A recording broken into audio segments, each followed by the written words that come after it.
Anywho, shout outs to Cat Ninja sitting in the Rumble chat and Adequate Alcohol also on the Rumble side of things. It says we got 5 watching, 2 on X, 3 on YouTube. Excellent. People are starting to get here. Notifications must be coming out. Heidi! Good evening, my dear. 8 come quick. Wasn't sure I would make it because of migraine eating my. Uh. Oh, my dear, dear, dear. Migraines are no good. Hopefully, you're laying down and you can just close your eyes and not have to engage with chat too much and hang out. I am here, Darth Hideous, your host as always, as if I needed to introduce myself to all of you who should know me by now, and if you don't, well, you gonna learn today. I'm a bit excited about this one, y'all. Not going to lie to you. When I read the title of this one, I said, oh, goody, this one ought to be fun. Tonight's law 40, despise the free lunch. Now, that is a heavy statement because, man, oh man, it is really hard to not want to embrace the siren song of free shit. And there's an old saying, I cannot remember exactly where I heard it, but free comes with a dick in your ass. And it took me a while between first hearing that and truly understanding what that means. But once you figure it out, you realize 2 things. Number 1, shit ain't nothing free. There is always a cost you are going to pay for everything at some point. And usually, if someone is offering you something for free, they have a very nefarious plan to use whatever that was against you in the future, somehow. But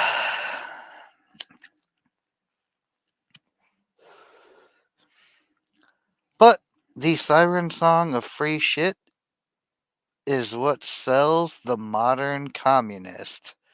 Mostly because these idiots don't know how economics works and don't understand that first key concept, or to the extent that they understand the concept of nothing is free, they don't care. As long as they can get free shit and someone else pays for it. But someone always pays for it. That's why nothing is free. And eventually, if you get enough free shit, you too can pay for it as well. Law 40, despise the free lunch. Judgment. What is offered for free is dangerous. Yes, it is. It usually involves either a trick or a hidden obligation. That's the dick in your ass right there. What has worth is worth paying for. By paying your own way, you stay clear of gratitude guilt, and deceit, and also obligation. It is also often wise to pay the full price. There is no cutting corners with excellence.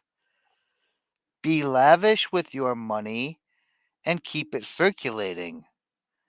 For generosity is a sign and a magnet for power.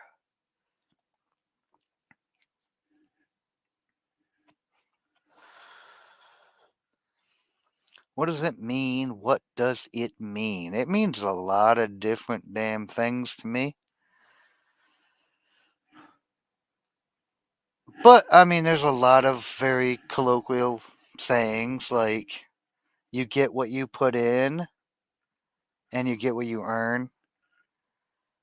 I mean, not all things that you pay for, you pay for. What if you don't care about gratitude, guilt, deceit, or obligation and just want a free sandwich?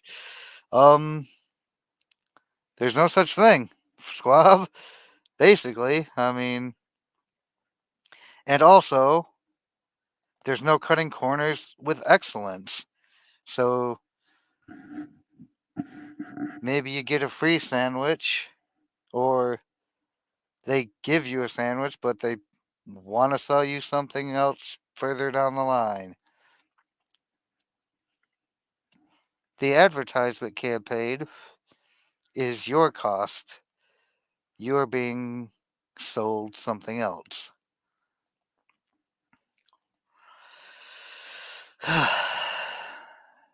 There is no free lunch, sir.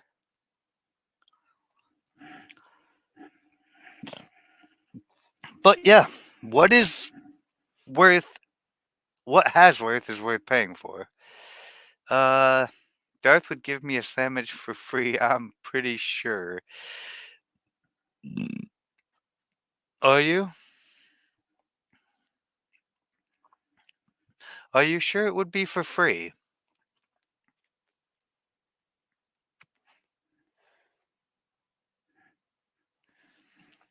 Hmm. Interesting. Could be. Or maybe I'm giving you a free sandwich to lull you into a false sense of security, and then I let a cat ninja pounce on you. Hmm. I'm not saying that's impossible.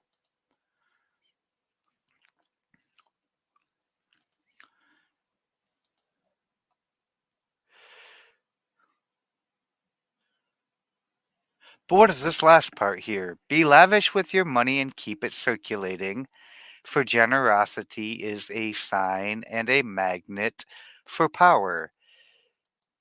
That doesn't just that is basically saying, going back to the despising of the free lunch, is don't be a miserly, penny pinching, tightwaddy Scrooge.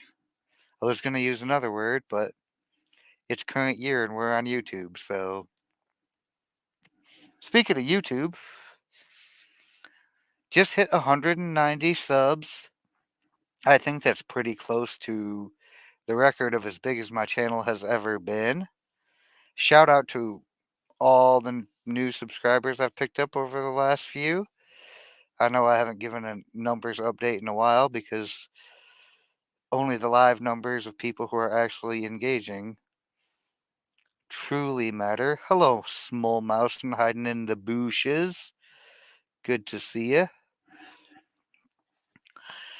But yeah, 10 more to get to 200 on YouTube.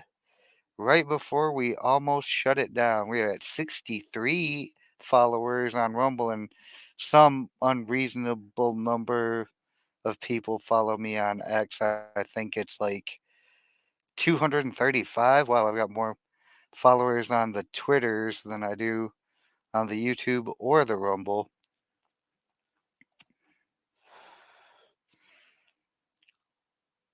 So yeah, that's the numbers update. I would reply Darth with that verse about giving me two sandwiches if I ask for just one and a soda too? Oh. If you give a squab a cookie, I'm fairly certain there's a whole book about this.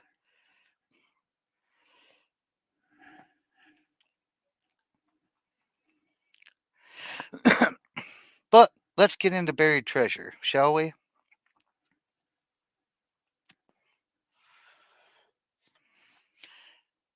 Many weak minded persons in cities hope to discover property under the surface of the earth and to make some profit from it. In the Maghreb, there are many Berber students who are unable to make a living by natural ways and means. Hold on.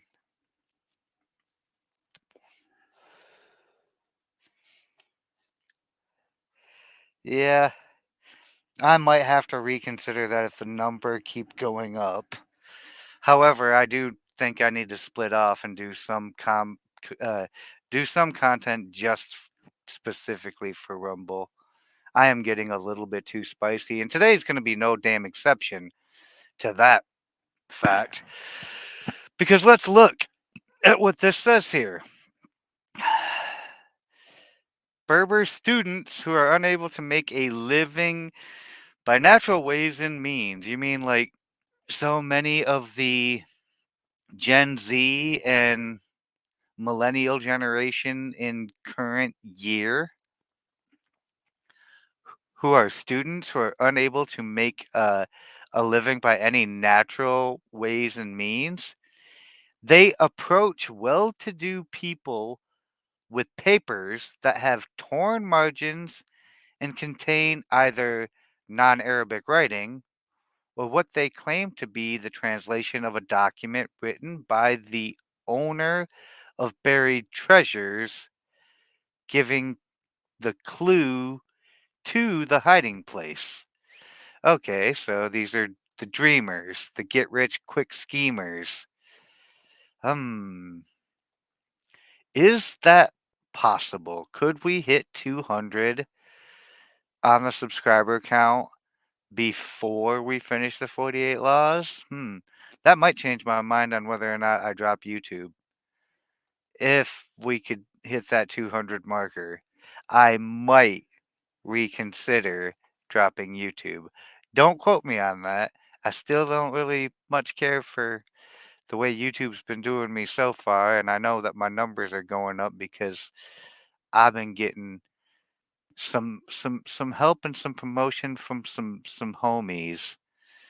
Hello, Bijou. Sorry you're late. I mean, you're not really that late. We just getting started. We haven't even gotten into the laws yet. But man, oh man, this whole thing reeks of communism.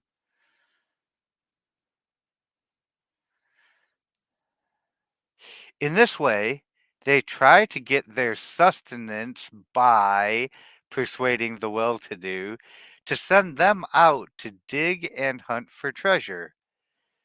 Occasionally, one of these treasure hunters displays strange information or some remarkable trick of magic with which he fools people into believing his other claims. Okay, you're being conned. Although, in fact, he knows nothing of magic and its procedures. Magic isn't real.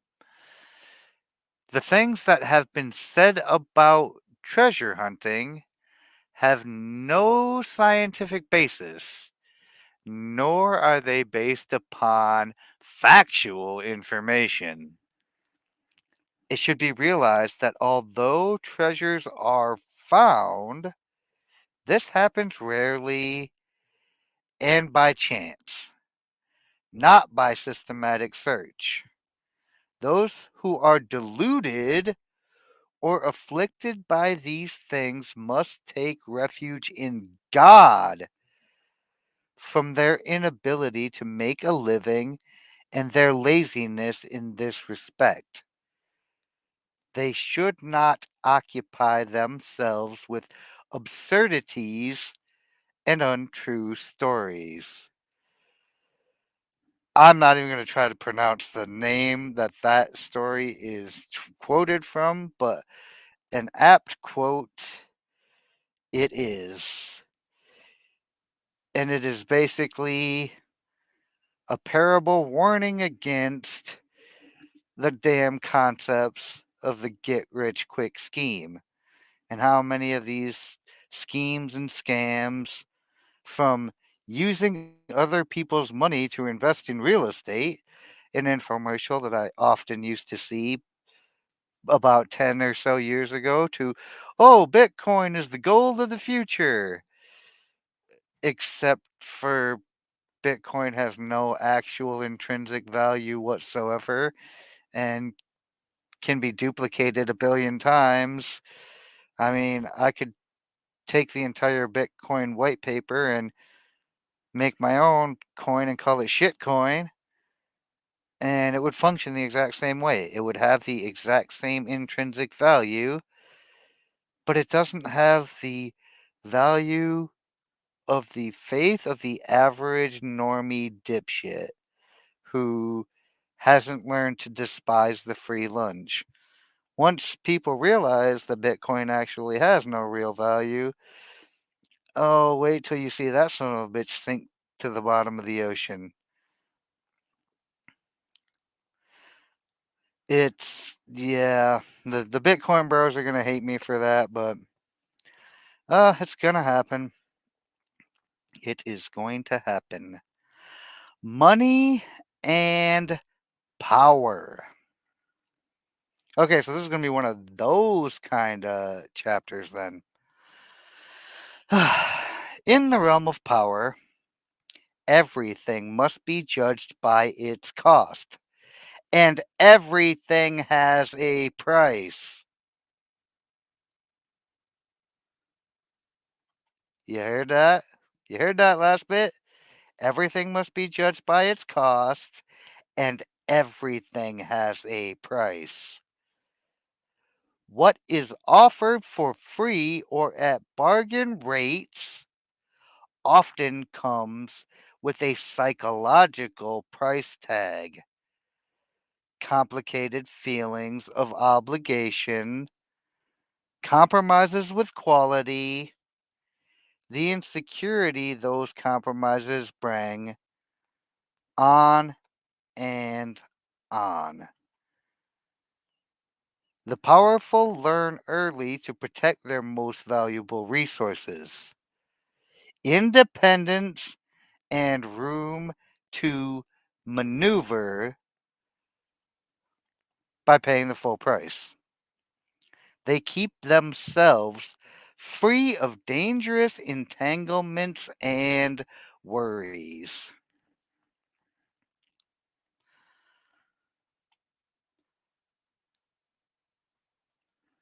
You see how this shit. Look who it is. Just in time to go ahead and shit on the lies of communism completely. It is Mike Gohagen. And yes, Gohagen, you are correct. Squab disagrees with this law because Squab is wrong. Sorry, Squab. There's no such thing as free. Never, ever, ever, ever, ever. Whether you allow yourself to be aware of the cost, I mean, I don't know. I'm not a sociopath, so when, yeah, I mean, that's the problem with do or do not, is that's not how people work. That is not how the human mind actually processes these kind of things.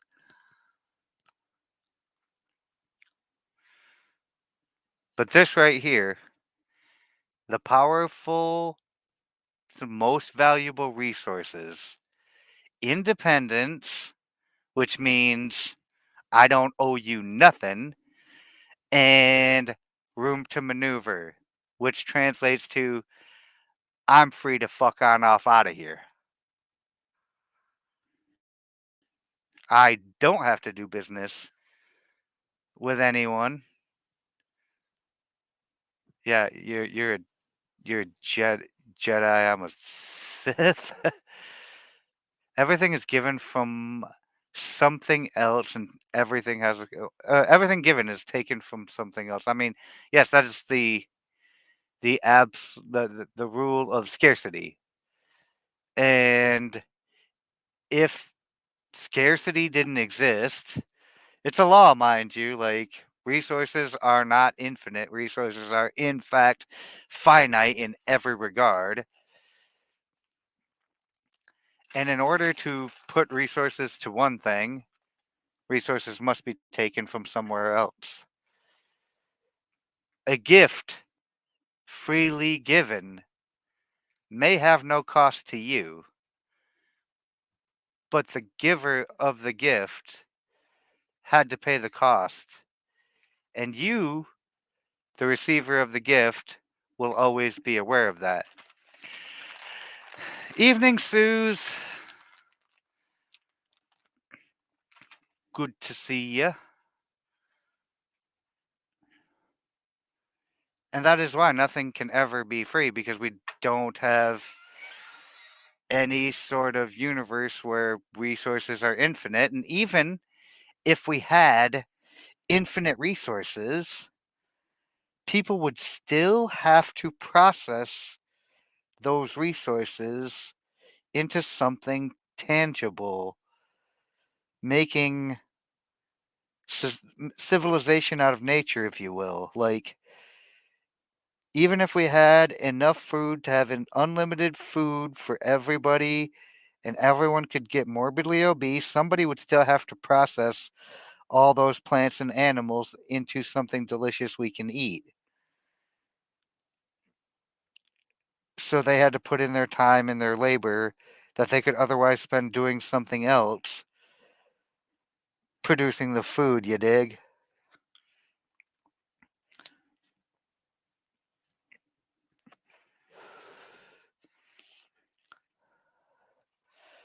What about moonbeams? Moonbeams are free, right? I mean, are they though? Like, what if it's a cloudy night and there are no moonbeams? Sure, the moonbeams are free, but you can't see them in the daytime. You can only see the sunshine. The sunshine is free, but it is finite. Yeah, moonbeams cost heat from generated by the sun, reflecting off the moon, like, and that sun, in its constant burning state, has a finite life. At some point, it's going to stop burning and burn out.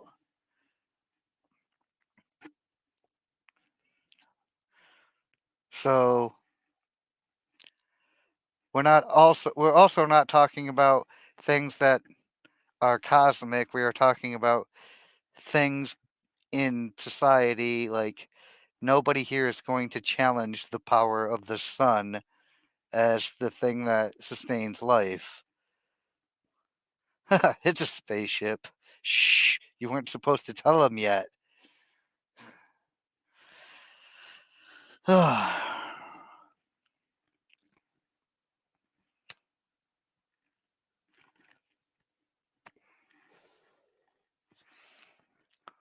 Hello, T3. I know that you're modding. Tell Winning and the gang over there that I said hey to all of them. Thanks for the stopping by, and let them all know that, like, if they want to come, like, catch a decent conversation to have on a replay, but Winnings people are welcome to come check out the channel as well. The more the merrier, I guess. But cool to see you stopping by, though. Appreciate it. I really do. Hmm. Who would have thought aliens were real? Uh, I mean, just because we're God's chosen creation doesn't mean we're the only ones. I mean, look at how many creations we've got for our use given to us by God right here on Earth. All of these things are alien to us, essentially. So who would have thought, right?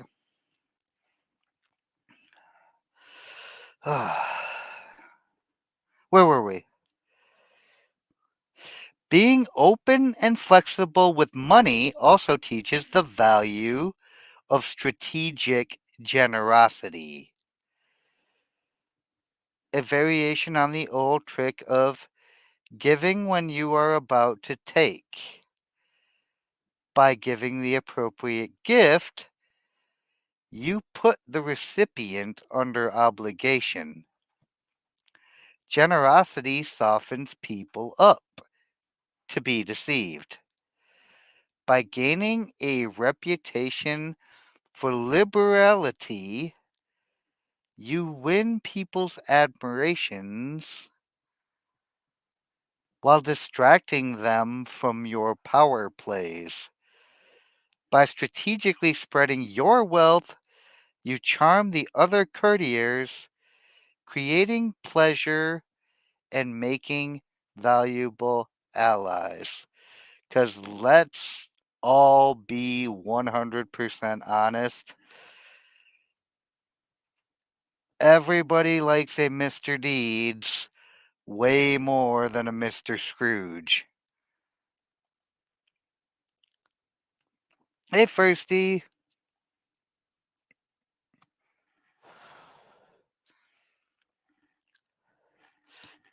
Gang's all over on Rumble. Juju said, if I am letting the ad run because, I think I do actually get more cash if you let the ad run. I don't know the actual answer to that, though, Bijou. I personally wouldn't recommend that you let the ad run because if I do a really good stream and I get like 200 something views, I generate a whopping like 1 to 2 cents. That's it.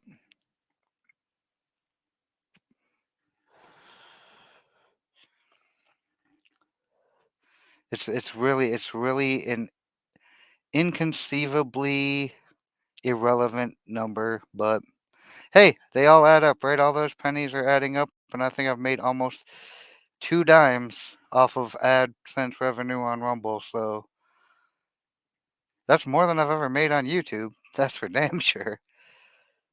Piss off, YouTube. I'd still be laughing. Oh, look at Great Liquor. He lets the ads run on channels that he likes views a lot. You just mute them. I'm I wonder if they can even tell if it's muted or not. Like I'm not listening to this, but I'm letting it play for the creator's sake. I don't know. I've been running an ad blocker so long. I feel like I've just been screwing over my favorite creators at this point. Maybe I should get the YouTube premium and support my favorite creators by giving YouTube money. Somehow that works out.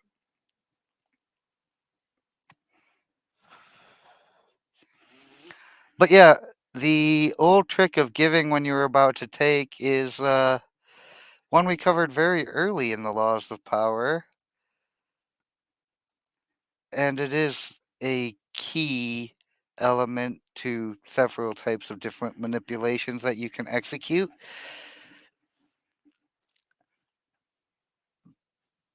Just by giving the right gift. You can't just give a gift. You have to give the one that is going to make the person you give it to feel that type of obligation. And Usually, with that, it's got to be something rare. It's got to be something important, and it has to be just so.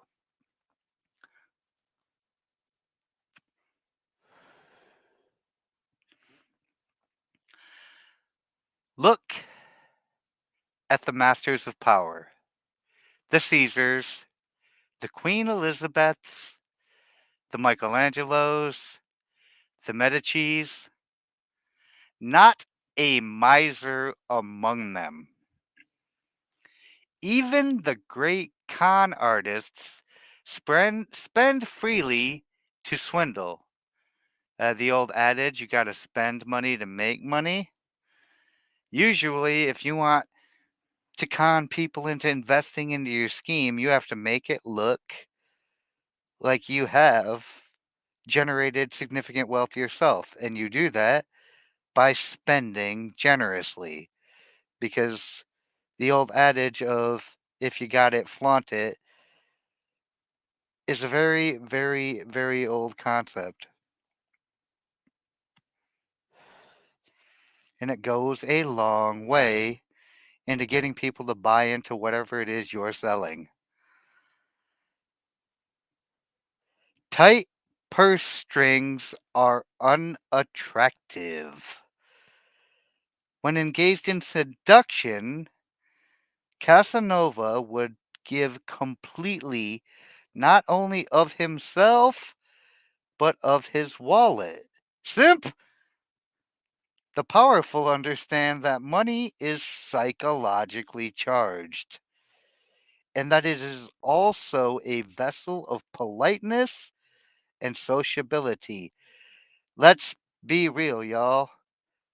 Everybody likes that friend at the bar who they know is going to buy the next round when the round everyone is drinking is finished.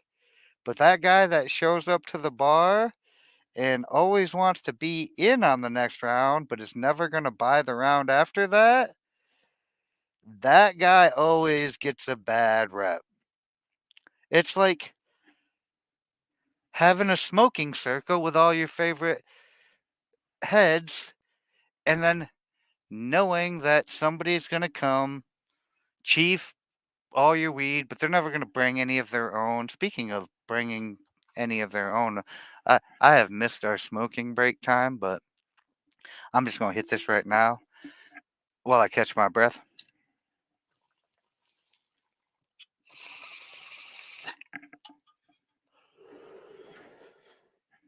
I mean, it's almost 8:40, and that's like 4:20 twice, so close enough.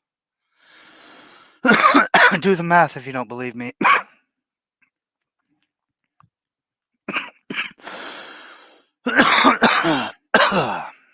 Damn it.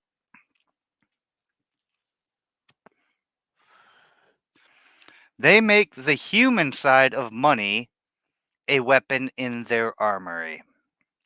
All these powerful people. Yeah. And you will find that people who gain power, notoriety, and respect very, very rarely are tightwads or penny pinches. Usually those people not very popular.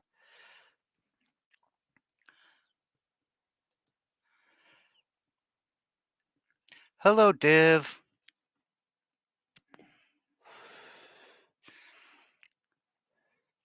Been a minute. Good to see you in the mix. Cheers.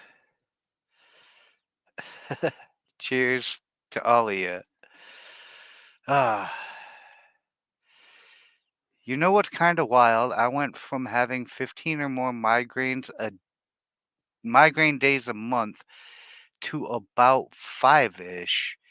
It was a hormonal issue. Well, hopefully you can get all of that sorted and get down to 0 migraine days a month. Just had one? Oh, well, damn it. That is what you get. Yeah, shouldn't have jinxed it. I hope all my people, Mousy and Heidi and everyone else who's suffering from migraines, or whatever else you may be suffering from. I hope you all feel better. Being in pain sucks. Being in pain that you can't do a whole hell of a lot about sucks even worse. Hopefully, all this anti communist rhetoric here will help make your head feel mo better. Ah. For everyone able to play with money, thousands more are locked in a self destructive refusal to use money creatively and strategically. These types represent the opposite pole to the powerful, and you must learn to recognize them either to avoid their poisonous natures or to turn their inflexibility to your advantage.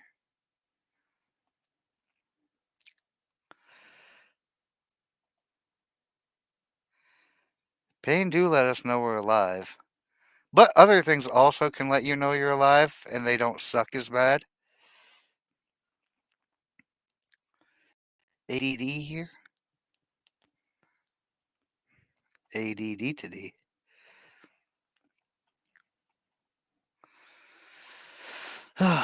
Well, you're definitely alive. Good to know that, small mouse. And the greedy fish. The greedy fish take the human side out of money. Cold and ruthless, they see only the lifeless balance sheet, viewing others solely as either pawns or obstructions in their pursuit of wealth. Now, if I were to go ahead and give some examples of what I think they're going to explain greedy fish to be, uh, investment bankers. I'm not talking about like people who work at your local bank. I'm talking about hedge fund managers here and politicians come squarely to the front of my mind as the type of people they might be referring to. They trample on people's sentiments and alienate valuable allies. Now, this really does sound like the US government right now. No one wants to work with the greedy fish, and over the years, they end up isolated, which often proves their undoing. Well, we can only fucking hope that comes true for all the fucking greedy fishes.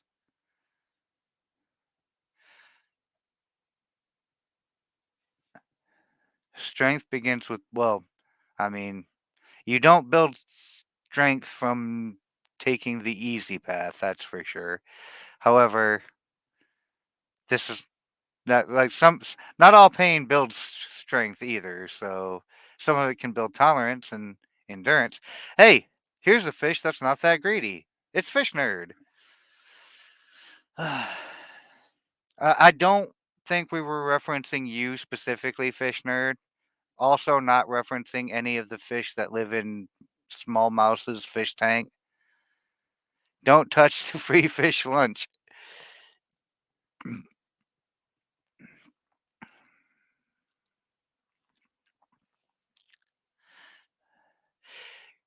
Greedy fish are the con artist's bread and butter.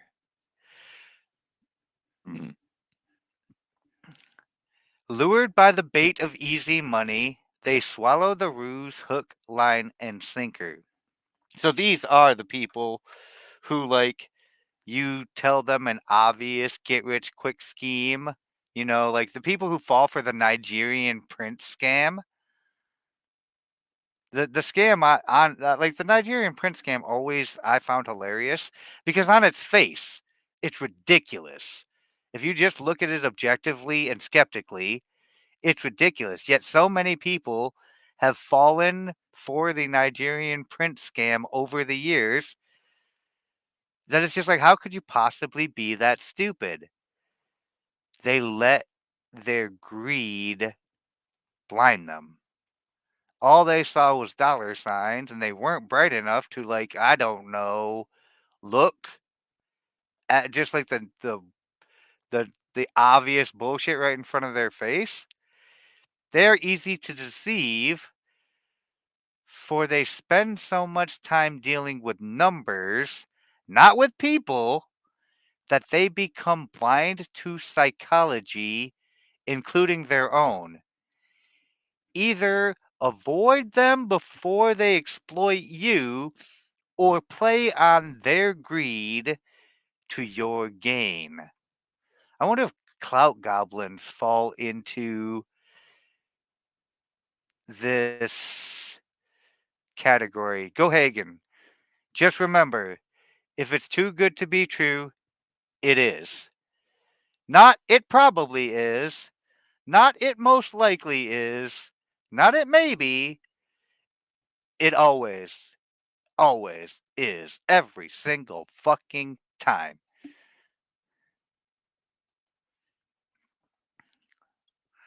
Nigeria is a racism, not a monarchy. Oh, wait, you said a democracy. My bad, I read that wrong.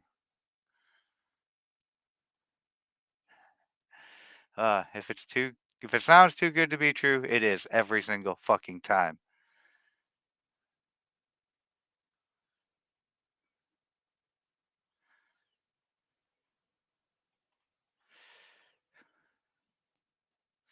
Oh, firsty. Careful, there's a lot of women surrounding you right now. The fishmonger building in Port Isaac definitely had a strong smell to it. Oh, what's especially true of women that they're gullible and easily taken advantage of because of the greedy fish theory. Yes, heaven is real, but heaven is not Israel. I'm pretty sure that's like Syria, according to what I learned in biblical reference class. I also think we could be reincarnated too. I have some wild beliefs. Maybe you should visit the Exploring Spirituality stream on Sunday, Mousy. You could share these wild beliefs.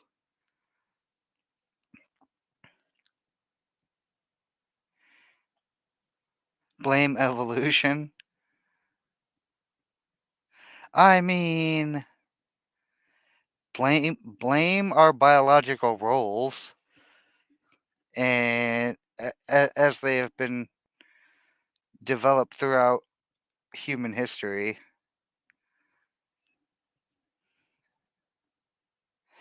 Anywho, let's get on to the second type, the bargain demon.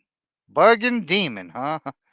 Powerful people judge everything by what it costs, not just in money, but in time, dignity, and peace of mind. And this is exactly what bargain demons cannot do. Wasting valuable time digging for bargains, they worry endlessly about what they could have gotten elsewhere for a little less. On top of that, the bargain item they do buy is often shabby. Perhaps it needs costly repairs or will have to be replaced twice as fast as a high quality item.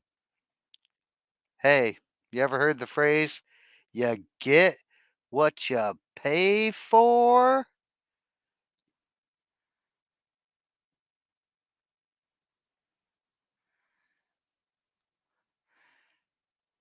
I blame First Shot for this. He stunk up the place with the fishmonger market. I'm not gonna lie. It said bird people eat lizards.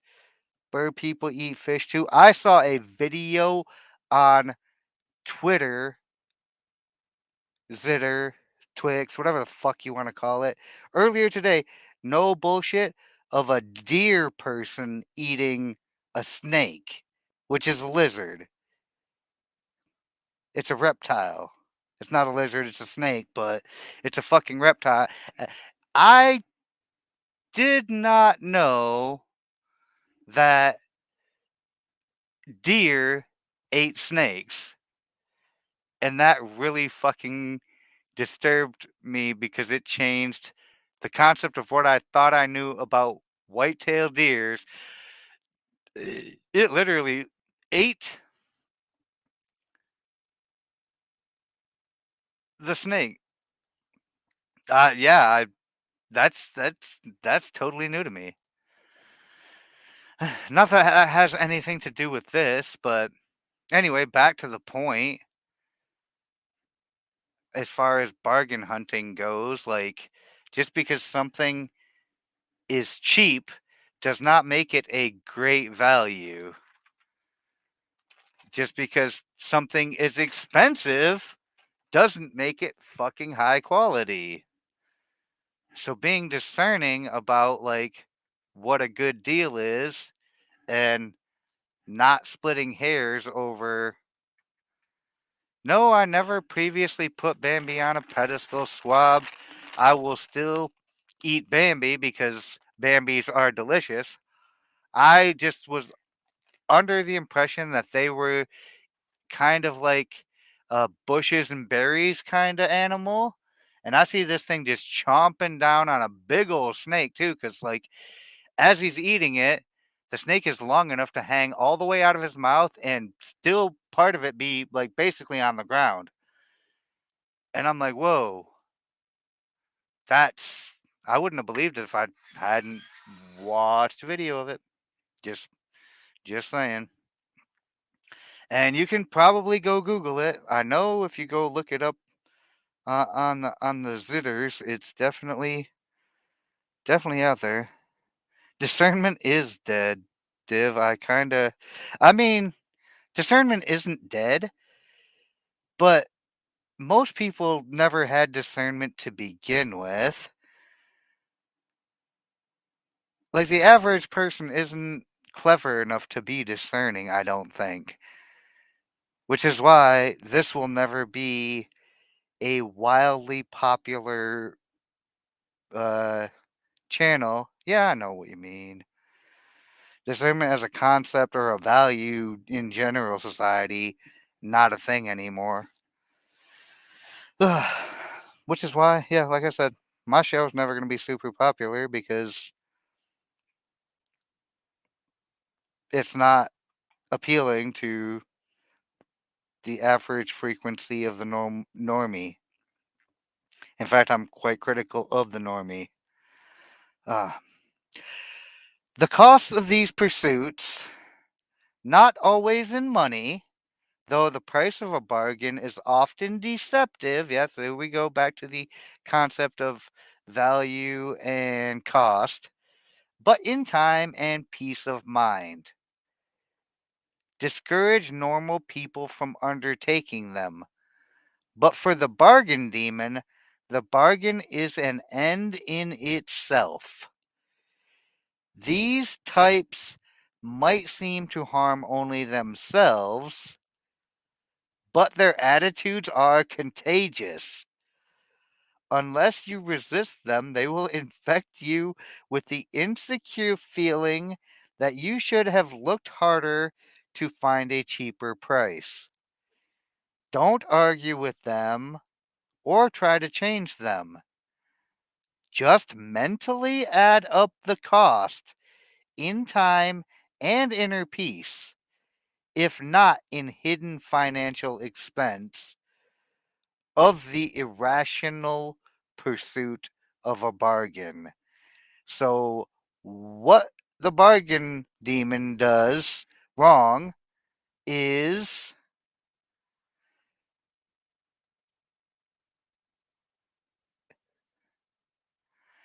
they obsess over the bargain. This doesn't mean that if a really good deal happens to present itself to you and you are discerning enough to notice that you're getting a very good bargain, go ahead. Take the deal. Absolutely. Every time. But don't waste valuable time. I don't know. Like, the cleanest example I could use is like clipping hundreds of coupons to save like 465 on a small handful of groceries. Like, the people who clip coupons every week and then they try to add up all their coupons so they can try to get their groceries for free. There are certain places that allow you to stack and shit too, which I didn't know this before, but like they will literally clip coupons out of different publications because they wouldn't let you stack the same coupon from the same publication over and over again. But like if you had like three coupons from three different magazines that you clipped, like imagine the fucking hours clipping coupons to buy things you wouldn't otherwise have purchased. That's another thing that the bargain demon does is they spend a lot of time like because they're so obsessed with getting a value, they oftentimes buy shit they don't fucking need. Most animals are opportunistic eaters. If it fits in the mouth, it could be food.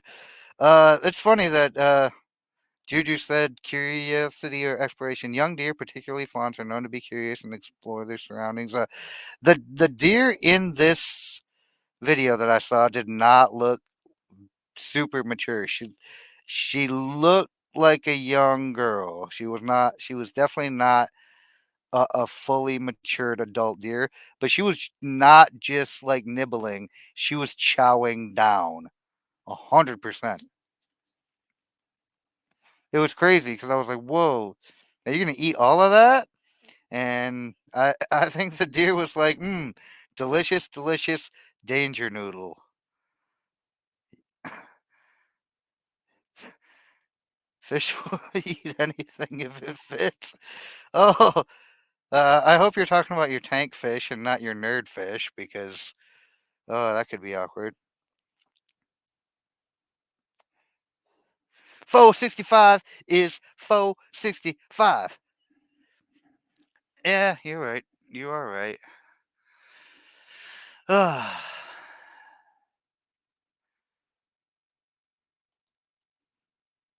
but yeah, don't become the bargain demon. Don't argue with people who are always gonna tell you like, oh, like always try to tell you that they got a better deal on something than you did. Like, trust me, they spend way too much time worrying about it. And some people, that's all they have.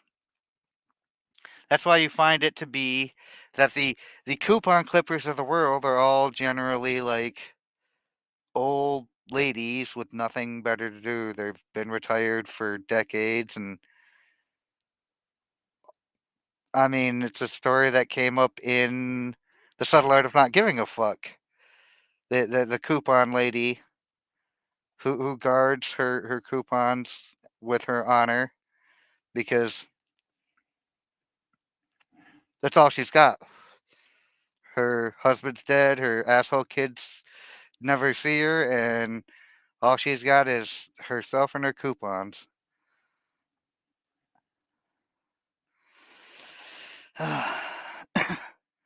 And she'll be damned if you let that.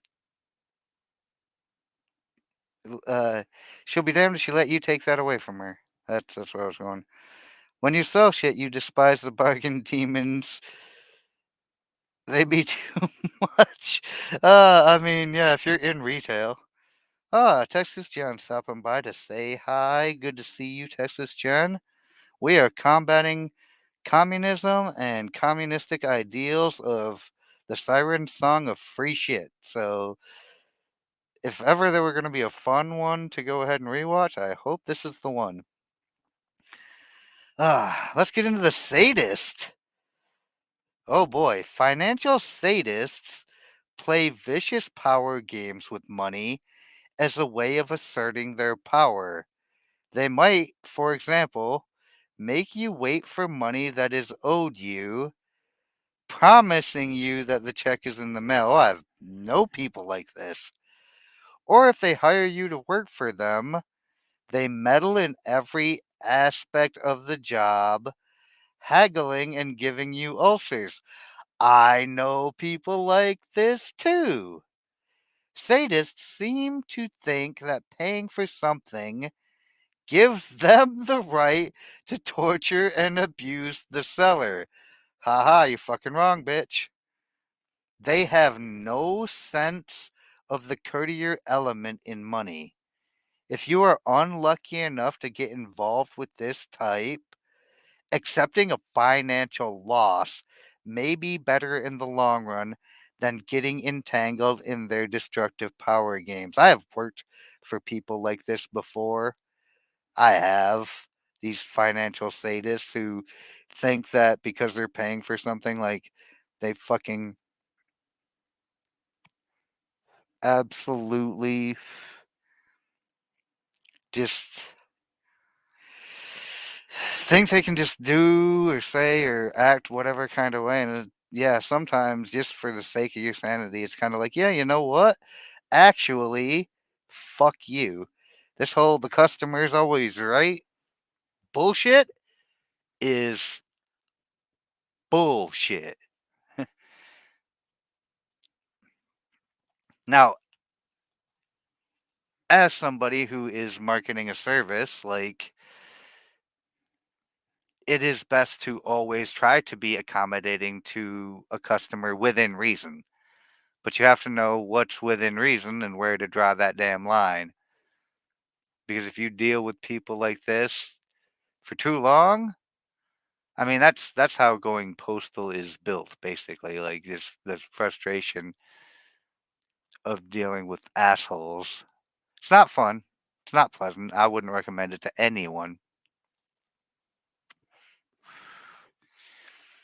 The indiscriminate giver. Okay. Generosity has a definite function and power.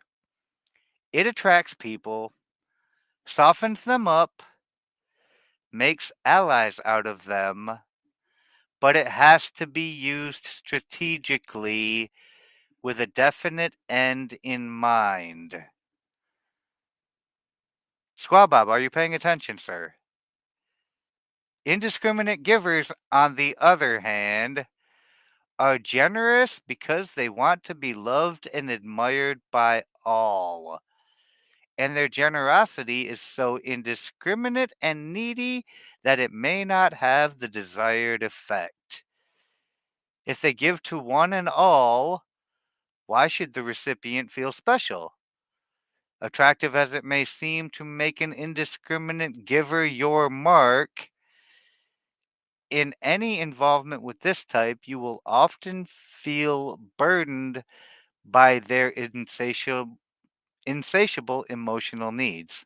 Now, I am not accusing Squab of being an indiscriminate giver, so Squab, don't take it the wrong way. I'm just saying when you were basically advocating for indiscriminate giving, because I do know you to be a giving person in general. You have to understand that this generally doesn't work in the rules of social dynamics and power structures. You can't use giving as a strategic tool if you do far too much of it. Because people will just expect that shit from you. And most people don't do that. Like, that's not how most people work. It's not human nature.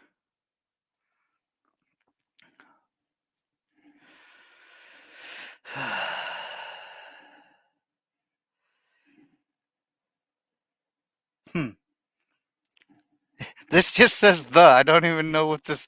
I don't even know what this fable is. It just says the. I'm not gonna read it because we have transgressions of the law, and since we have six or five or whatever, it's not really a bad law. It's actually probably one of the best laws so far.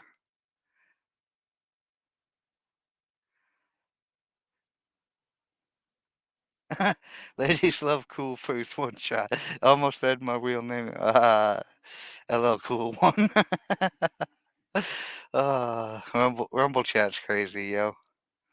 Oh no, the face palming of the Womans.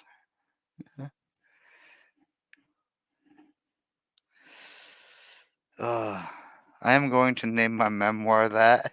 Just the. I would love to have read you that fable there, but I don't know what the fuck they're talking about, so we're just gonna skip it. It's a lot long enough anyway. Transgression 1. After Francisco Pizarro conquered Peru in 1532, gold from the Incan Empire began to pour into Spain, and Spaniards of all classes started dreaming of the instant riches. Oh, we got a pool of greed fish stirring in Spain very, very quickly. This dude walked up the other day, and I thought he wanted a cigarette.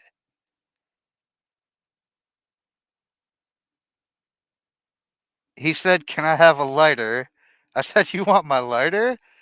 Looked at him, said, "Okay, here." He needed it more. Now, the real question, Go Hagen, is did he just use your lighter and then return it, or did he just like put it in his pocket and walk off with it? No, there's definitely it'll make more sense once we get into these transgressions and observances. This is quite important because we're stirring up greed fishes anyway. Instant riches to be had in the New World.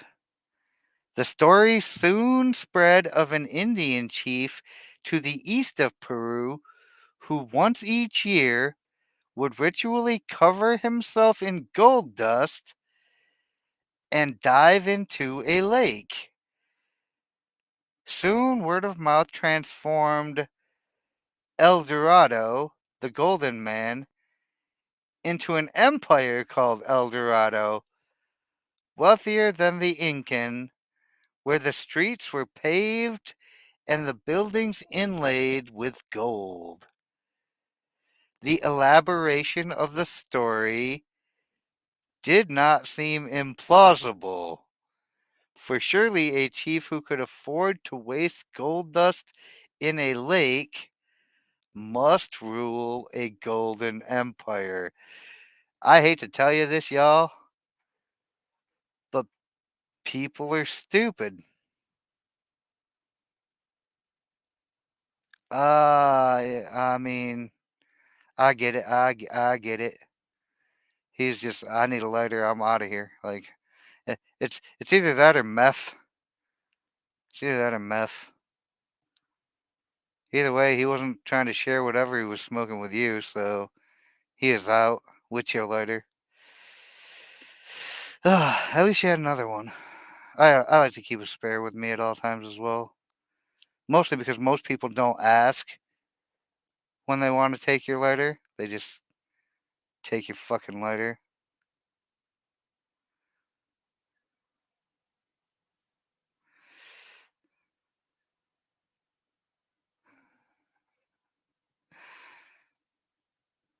Anyway,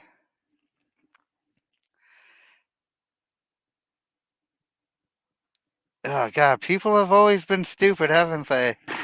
I'm sorry I got caught up in Go Higgins' lighter story, but yeah. Soon Spaniards were searching for El Dorado all over northern South America. So they clearly lost in translation the Golden Man into a different El Dorado. In February of 1541, the largest expedition yet in this venture, led by Pizarro's brother Gonzalo, left Quito in Ecuador. Resplendent in their armors and colorful silks, 340 Spaniards headed east, along with 4,000 Indians to carry supplies and serve as scouts. 4,000 swine, and yes, they're actually referring to pigs, not the 4,000 Indians that they're bringing with them.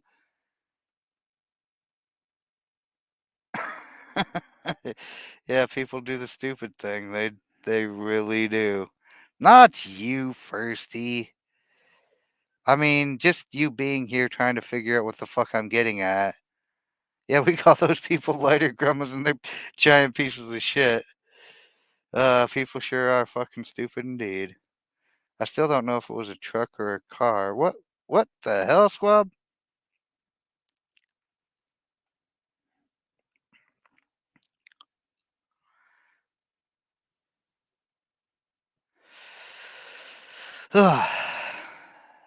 Dozens of llamas and close to 1,000 dogs. So they brought 4,000 Indians, 4,000 pigs, dozens of llamas, and close to 1,000 dogs. Why would you bring that many dogs?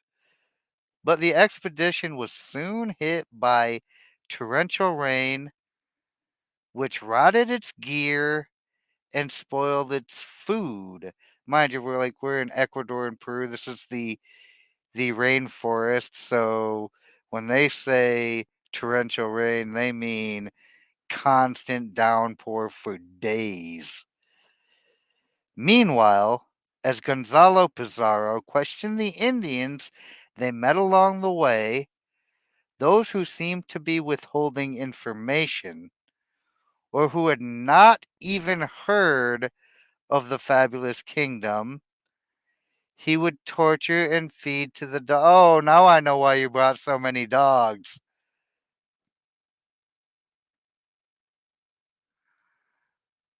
Oh, El Dorado, I'm pretty sure is the car. It's a Cadillac, right? I'm pretty sure it was a car.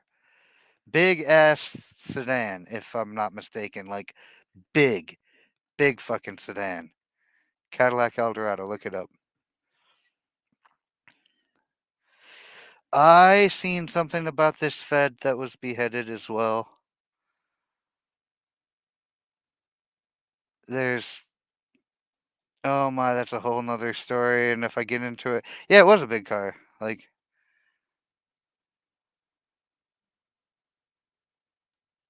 sometimes the most explicit, precise message doesn't get through. Sometimes it don't. Sometimes it don't.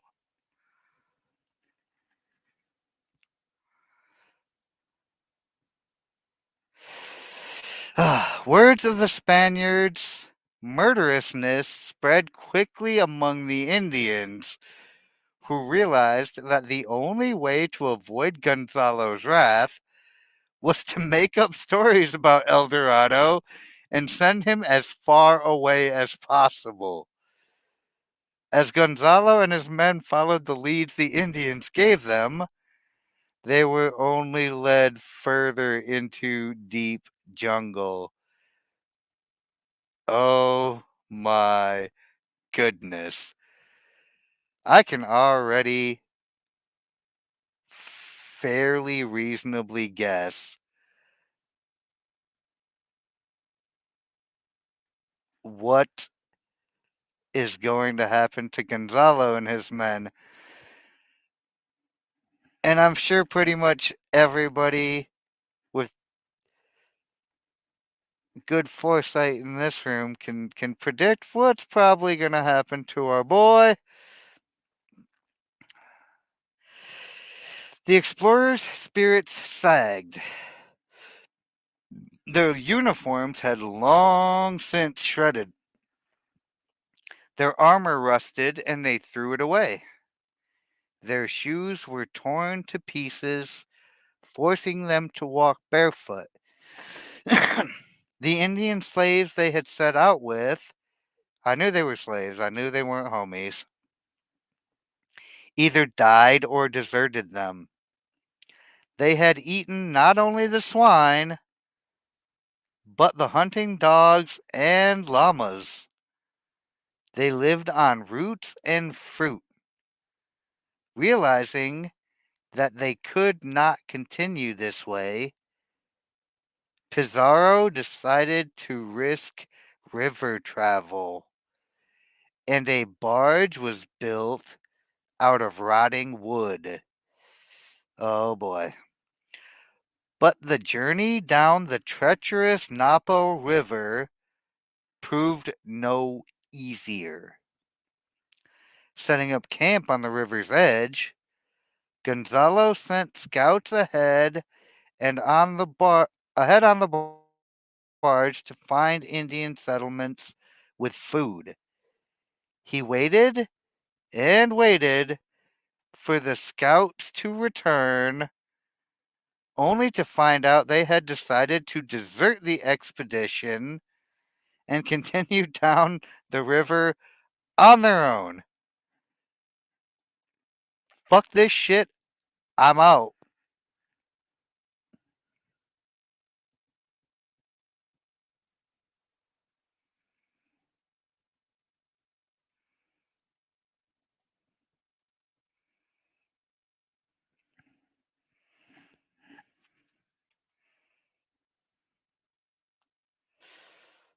Hold on, y'all.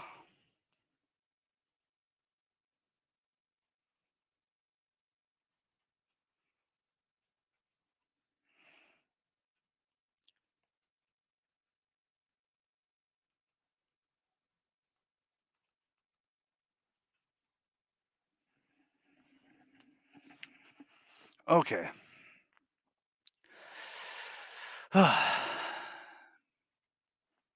The rain continued without end. Gonzalo's men forgot about El Dorado. They wanted only to return to Quito. Finally, in August of 1542, a little over 100 men from an expedition originally numbering in the thousands managed to find their way back. To the residents of Quito, they seemed to have emerged from hell itself. Wrapped in tatters and skins, their bodies covered in sores, so emaciated as to be unrecognizable. For over a year and a half, they had marched in an enormous circle, 2,000 miles by foot.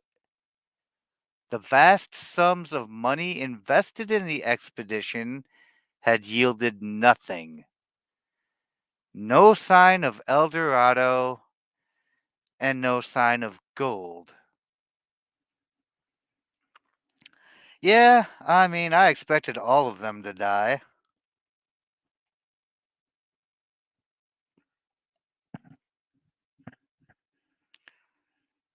A station wagon, squab. Uh, a crossover is a station wagon.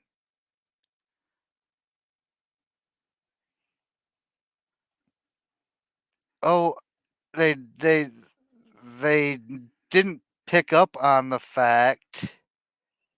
It wasn't that they were marching in a circle and they didn't know it. They were marching to nowhere and they didn't know it because their process of getting information about the thing they were seeking was to torture people because they thought they were lying. And once the word got down further down the line that these people are coming and they're going to torture you if you withhold information, people just started making shit up. Go that way. Keep going that way. Yes, lots of gold, all the gold. That way, that way, that way. They were doing it out of self interest and self preservation to stay alive. And of course, these idiots, not realizing that, well, that's what's going to happen if you try to torture people for the fucking information, just kept fucking blindly following the made up stories because, well, they were too much on the fucking dollar signs in their eyes to actually realize that they were marching further and further into nowhere. I'm assuming the only thing that saved the last 100 or so of them was realizing that they were fucking done with it and quitting when they did. Yo, Frogget. Oh dear God, why did you have to bring up El Camino? That's not a thing.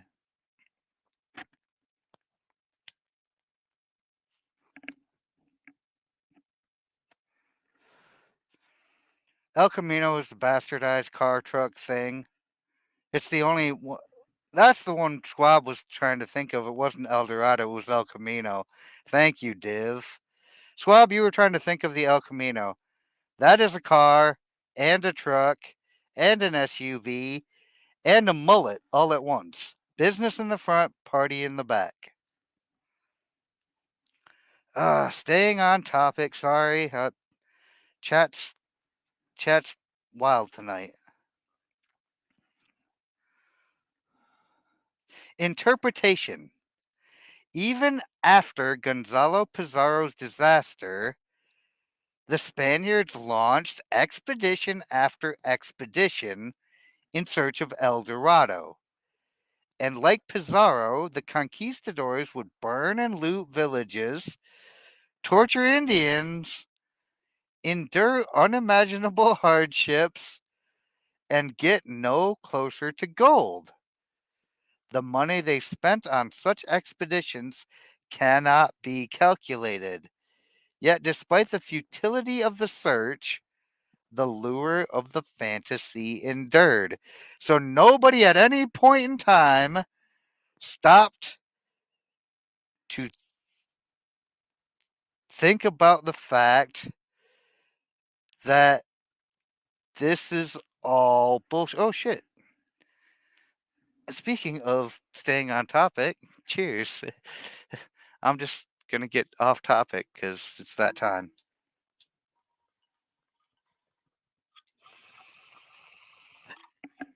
Cheers. I mean, nobody judges Juju. Like, enjoy it.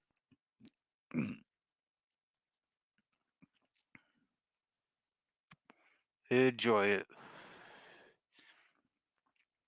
No, Cat Ninja was just reminding me, Firsty, to stay on topic because I have now chastised myself like 3 times to stay on fucking topic.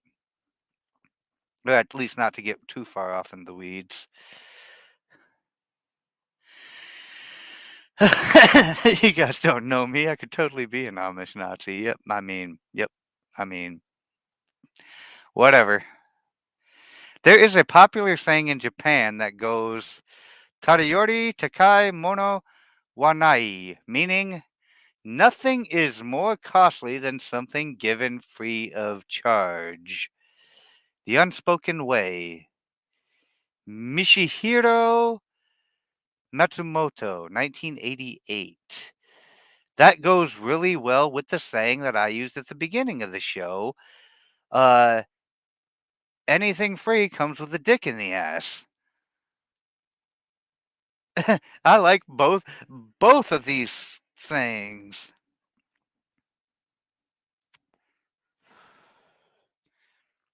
Okay, there's just money. Yusuf Ibn Jafar el Amudi. Oh, that's a lot of names. We're just going to call him El Amudi from here on out. Thank God. Used to take sums of money, sometimes very large ones, from those who came to study with him.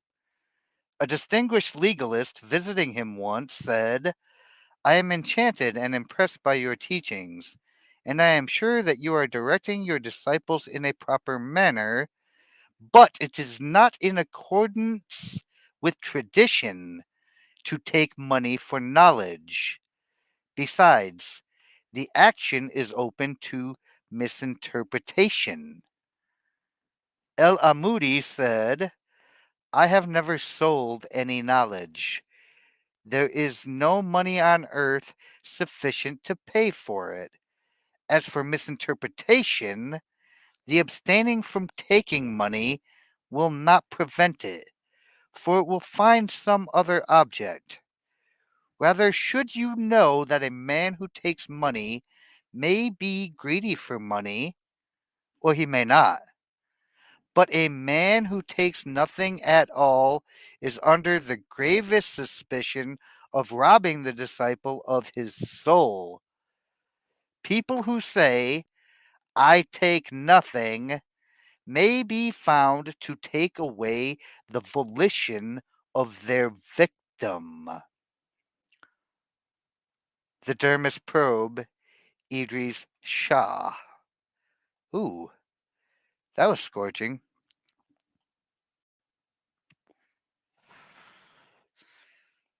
Definitely trying to think of that song Desperado. It's definitely not a car or a truck, it's a song.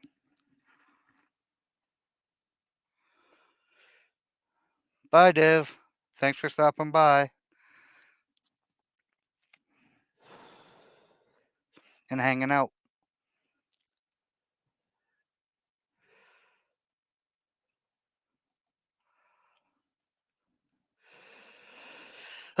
Not only did the search for El Dorado cost millions of lives, both Indian and Spanish, it helped bring the ruin of the Spanish Empire.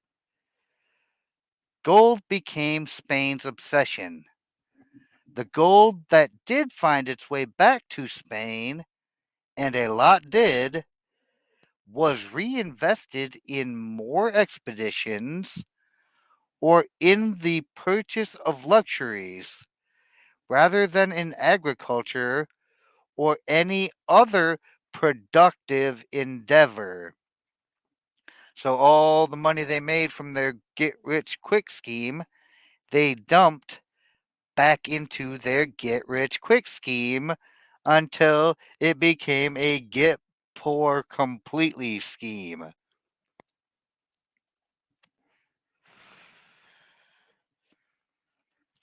Whole Spanish towns were depopulated as their menfolk left to hunt gold.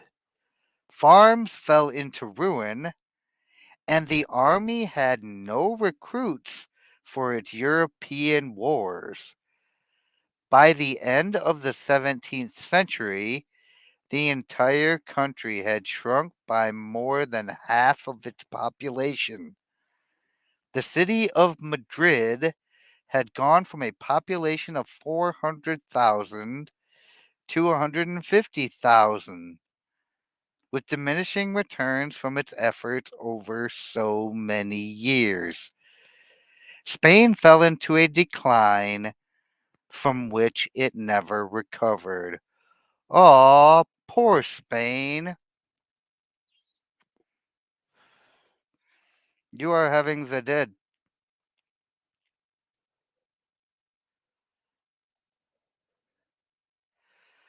You are having the dead.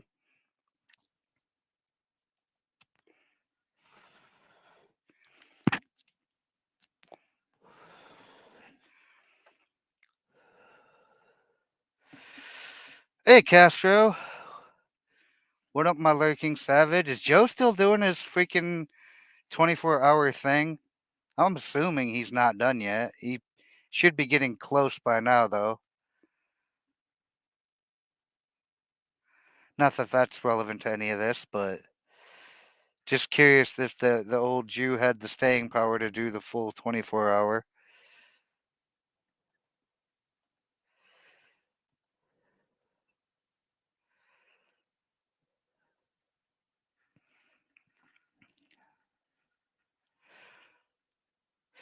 Power requires self discipline.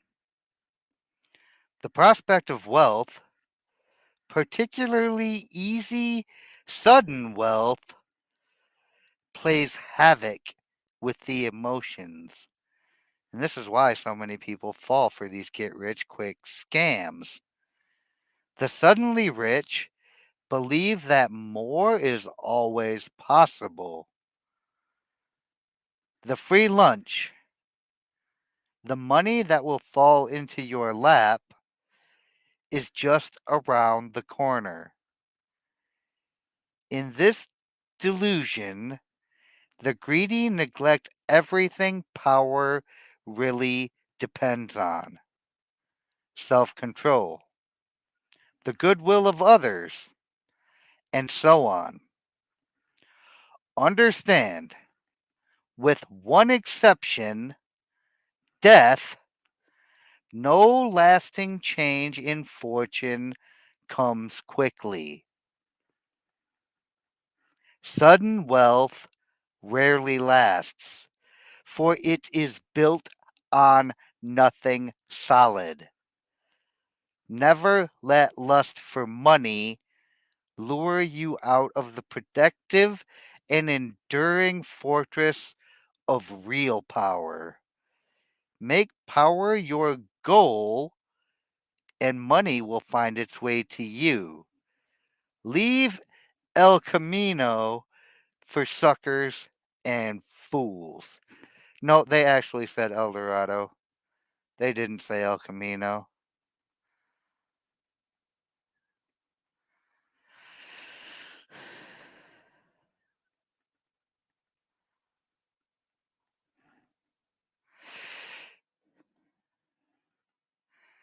Yeah, oh, is he? Well, good on the old boomer then. I figured he would have fallen asleep at about 16 hours in and then never been able to be saved. Oh, Bronca and Drex, that ought to be enough to keep Joe awake. I did not know, but oh boy. Good on the old boomer. I was there for a bit during his stream earlier, but he had that damn obnoxious producer, Tim, that damn Canadian. And so I had to leave. Fucking Canadians.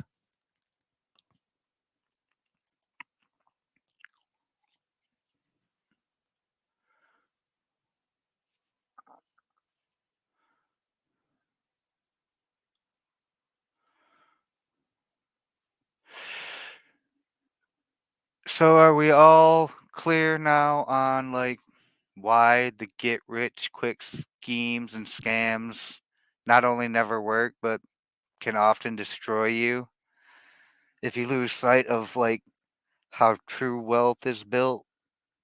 It's hard work, it's dedication, it's patience, it's perseverance. Like it's not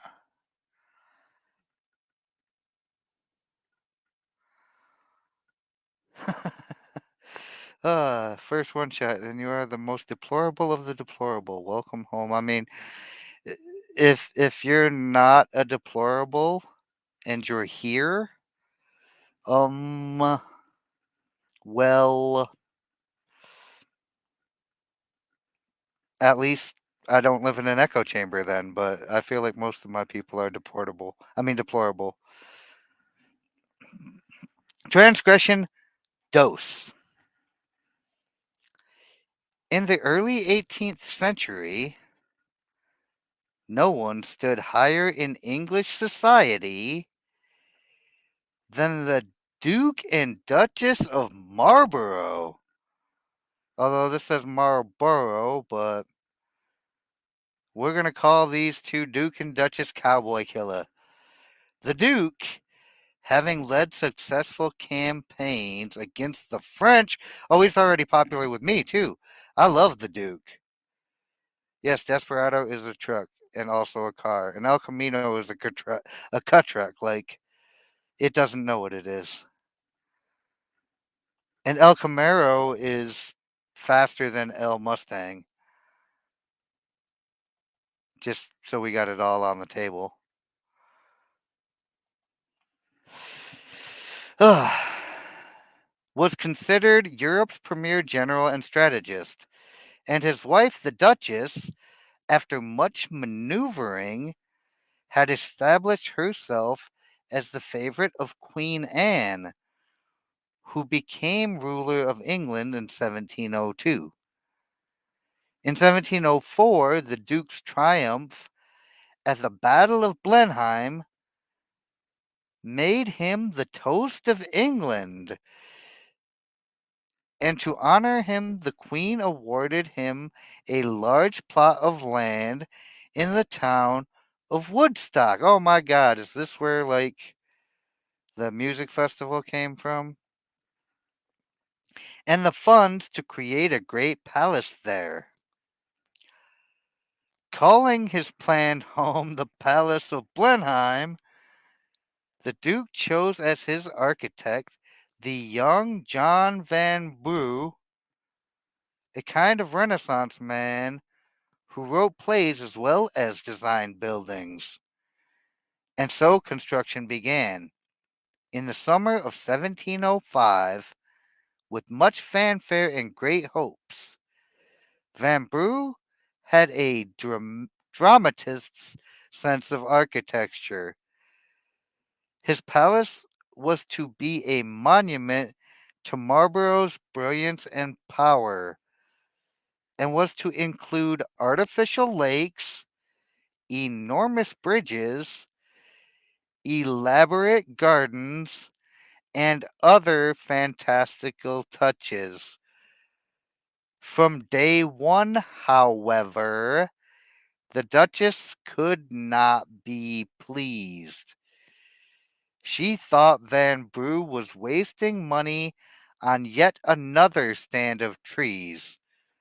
She wanted the palace finished as soon as possible.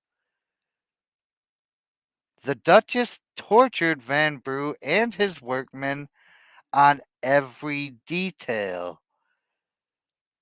Okay, so we can see where she's going.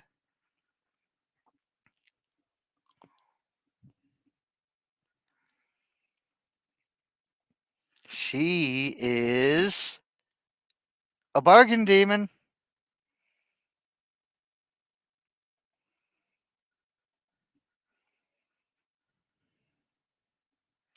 She was consumed with petty matters, although the government was paying for Blenheim.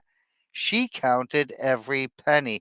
Oh my fucking God. I worked at an apartment complex one time under a manager whose name I will not mention here, but she had this fucking exact habit of doing this very thing.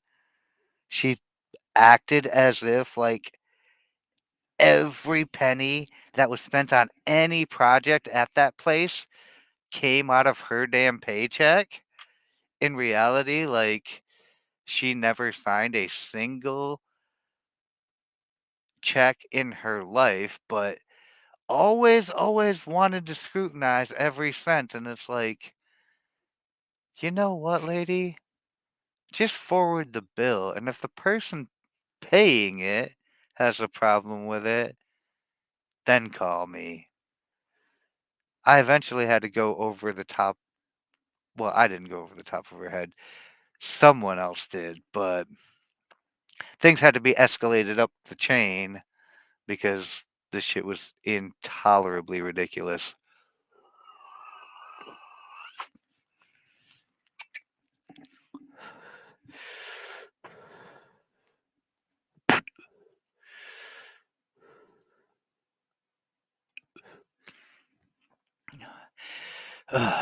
Eventually, her grumbling about Blenheim and other things too created an irreparable rift between her and Queen Anne, who, in 1711,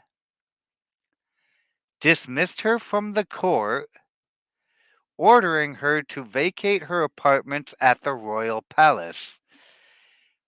When the Duchess left, fuming over the loss of her position and also her royal salary, she emptied the apartment of every fixture down to the brass doorknobs. Ugh. Cheap bitch. Imagine.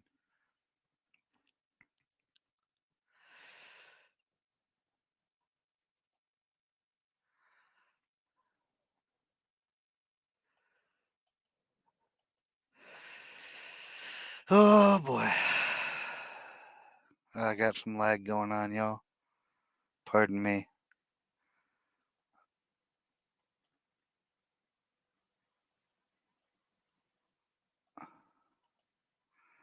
There we go.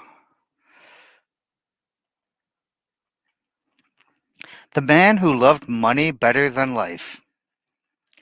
In ancient times, there was an old woodcutter who went to the mountain almost every day to cut wood. It was said that this old man was a miser who hoarded his silver until it changed to gold, and that he cared more for gold than anything else in all the world. One day a wilderness tiger sprang at him, and although he ran, he could not escape, and the tiger carried him off in its mouth. The woodcutter's son saw his father's danger and ran to save him if possible. He carried a long knife, and as he could run faster than the tiger, who had a man to carry, he soon overtook them. His father was not much hurt, for the tiger held him by his clothes. Okay, this is not how this works, y'all. This is obviously like a fable, because in reality, this tiger would have just mauled him right where he was, and then, like, ate most of him there and carried off whatever pieces for later. But that wouldn't have made for such a fun story. When the old woodcutter saw his son about to stab the tiger, he called out in great alarm, "Do not spoil the tiger's skin! Do not spoil the tiger's skin! If you can kill him without cutting holes in his skin, we can get many pieces of silver for it. Kill him, but do not cut his body." While the son was listening to his father's instructions, the tiger suddenly dashed off into the forest, carrying the old man where the sun could not reach him, and he was soon killed. uh, ancient Chinese fable there. And I think we can all get the point of that one at the minimum of like this dude was so concerned with money that it literally cost him his life, hence the title, The Man Who Loved Money More Than Life. Anyway, let's get back to our friends the Marlboros. Over the next 10 years, work on Blenheim would stop and start as the funds became harder to procure from the government. The Duchess thought Van Brugh was out to ruin her. She quibbled over every carload of stone and bushel of lime, counted every extra yard of iron railing or foot of wainscot, hurling abuse at the wasteful workmen, contractors, and surveyors. Marlborough, old and weary, wanted nothing more than to settle into the palace in his last years, but the project became bogged down in a swamp of litigation. The workmen suing the Duchess for wages, the Duchess suing the architect right back. In the midst of this interminable wrangling, the Duke died. He had never spent a night in his beloved Blenheim. All because of this bitch and her goddamn bullshit.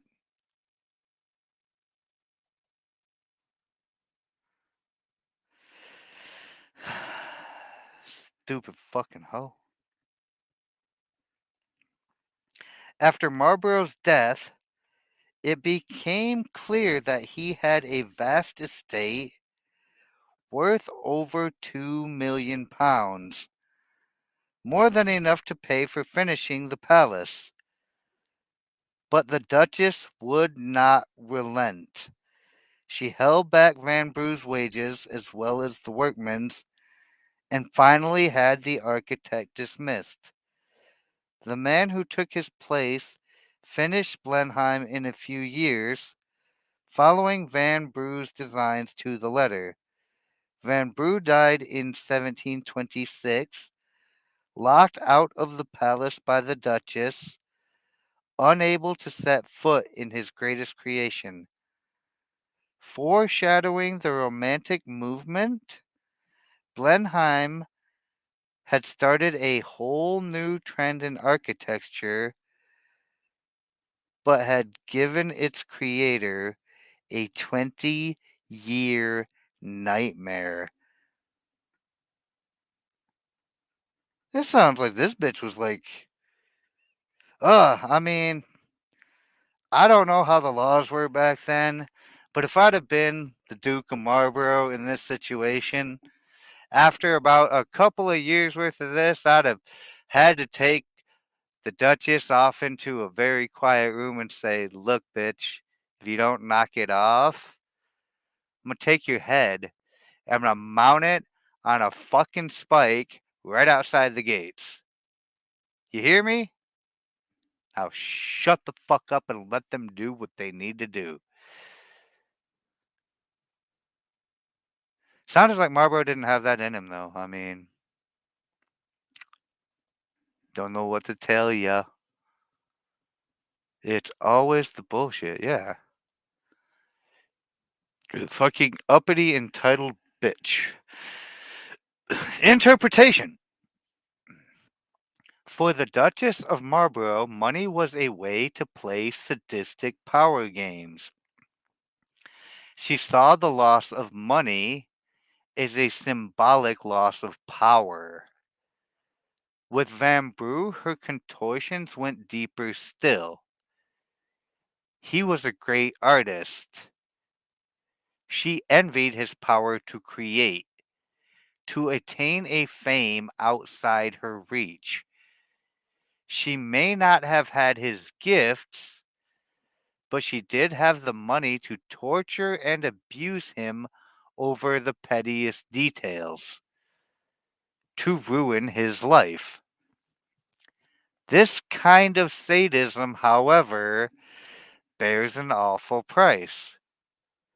It made construction that should have lasted 10 years take 20. It poisoned many a relationship, alienated the Duchess from the court, deeply pained the Duke, who wanted only to live peacefully in Blenheim, created endless lawsuits, and took years off Vanbrugh's life. Finally, too, posterity had the last word. Vanbrugh, recognized as a genius, while the Duchess is forever remembered for her consummate cheapness. The powerful must have grandeur of spirit. They can never reveal any pettiness. And money is the most visible arena in which to display either grandeur or pettiness. It's true.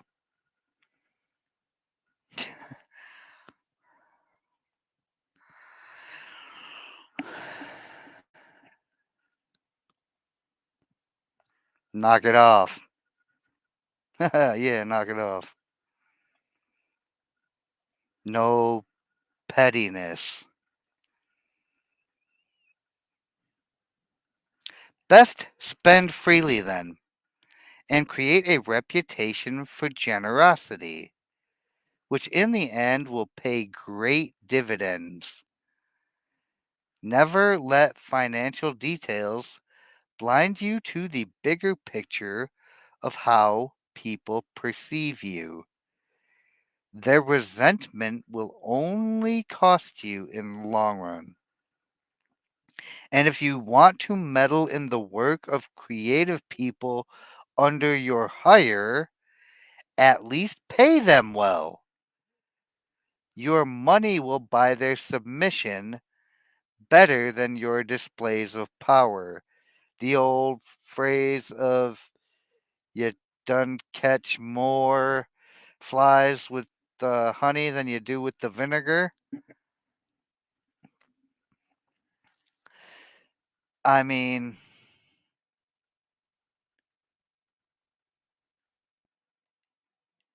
for the people that I have worked for that have been like extremely demanding, like uh, they were very particular people. We will just put it at that. But they were heavy on the scrutiny side and heavy on the uh, criticizing every detail. I worked for one of them who realized what their nature actually was. And this woman, basically, knowing what she was, compensated me and my crew accordingly for her excessive list of demands, which she knew were excessive. And we went over each and every one of them. And because we were properly compensated, we gave her every single thing she asked for within our power, and actually did refer her to somebody to give her the one or two uh, bits of her project that she wanted done that I couldn't do, mostly because I didn't have the equipment to do it.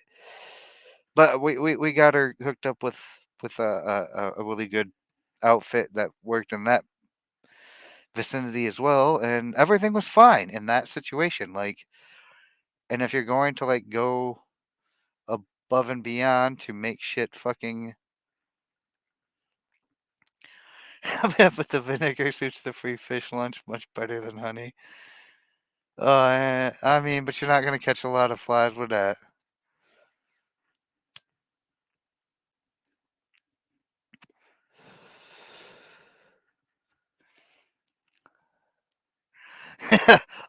All of this sounds very gross, like Cat Ninja and Bijou and Squab are all being a little bit much. I love you guys, though. You guys are awesome. Yeah, knock it off.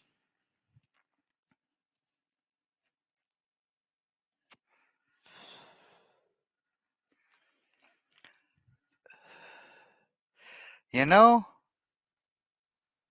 the story of Moses and Pharaoh is very long, and there's still some observances to get into, so I'm going to skip the story of Moses and Pharaoh, but I'm pretty sure that if you go watch the Genesis stream that Cool Frog had on his channel, the Exploring Spirituality, somewhere in the Genesis, there should be at least the beginning of the story of Moses and Pharaoh, and then as you get into the book of Exodus later,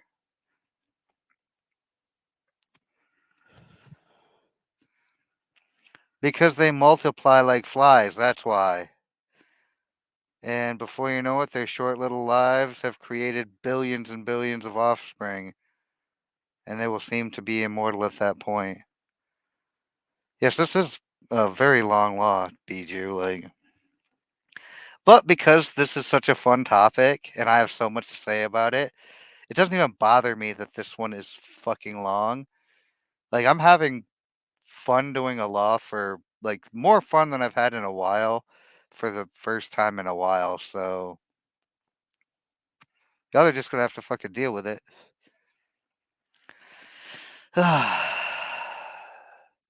Let's get into observances of the law. Observance 1.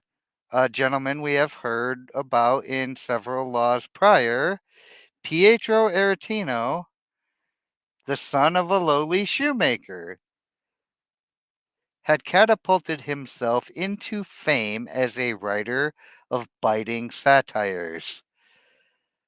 But like every Renaissance artist, he needed to find a patron who would give him a comfortable lifestyle while not interfering with his work. Oh, such a thing is so hard to find, even now.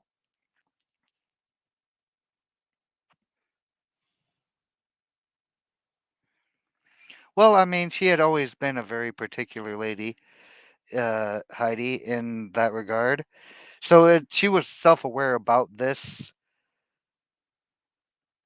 before she ever even got started with us. And she told me, like, she was very particular about how she wanted shit done. And when I told her, like, okay, not a problem. We can do all of that except for like a few things we couldn't do. I gave her the number and she never hesitated. And once we got over like all the particular details, yeah, she did kind of like hover a lot to make sure everything was coming out the way she envisioned it in her mind. We did have to change a few things, but every time we had to change something, it was all compensated and there was like nothing was put off on us. It was refreshing working for that kind of a person. But then you have women like that manager at that apartment complex who literally acted like every penny that we billed them came right directly out of her pockets. Like, don't you get a paycheck from the same dude who gives us our checks as well? Maybe if he's got a problem with it, like, just maybe he'll let us know. You just do the apartment managing job and leave the garden design and landscaping to us. But anyway, in 1528, Aretino decided to attempt a new strategy in the patronage game.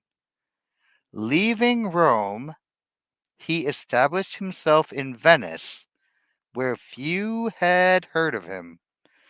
He had a fair amount of money he had managed to save, but little else. Soon after he moved into his new home, however, he threw open its doors to rich and poor, regaling them with banquets and amusements. He befriended each and every gondolier, like the people who drive the boats, tipping them royally. In the streets, he spread his money liberally, giving it away to beggars, orphans, washerwomen. Washerwomen, is that another word for hookers? Among the city's commoners, word quickly spread that Aretino was more than just a great writer. He was a man of power, a kind of lord. So he's establishing a reputation. He's using the selective giving to establish a reputation. Artists and men of influence soon began to frequent Aretino's house. Within a few years, he made himself a celebrity. No visiting dignitary would think of leaving Venice without paying him a call. His generosity had cost him most of his savings, but had bought him influence and a good name, a cornerstone in the foundation of power. Since in Renaissance Italy, as elsewhere, the ability to spend freely was the privilege of the rich, the aristocracy thought Aretino had to be a man of influence, since he spent money like one. And since the influence of a man of influence is worth buying, Aretino became the recipient of all sorts of gifts and monies. You see how this works, y'all? He is making money by giving money away. He is making money by giving money away. Can anybody give me a prime example of somebody in our modern society who has made a fortune by giving money away? There is a very good example, and I want to know if anyone's going to get it.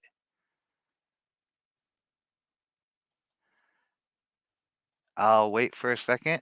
So far, I don't see the name I'm looking for popping up on my screen. Just a lot of cat jabbing and emoji heads over on Rumble. Shout out to y'all. Shout out to the 21 watching too. Like, super freaking cool. We've got, what do we got on YouTube? We got 9 uh lobbyists. No, this is actually a person. There's a very specific person, and they've literally made a huge fortune by giving money away. Uh, the name, in case you don't know, is Mr. Beast. I'm sure you've all heard of Mr. Beast, right? But his entire claim to fame, Oprah Winfrey's actually a good one as well. That's not the one I was thinking of, but Oprah Winfrey was kind of the first,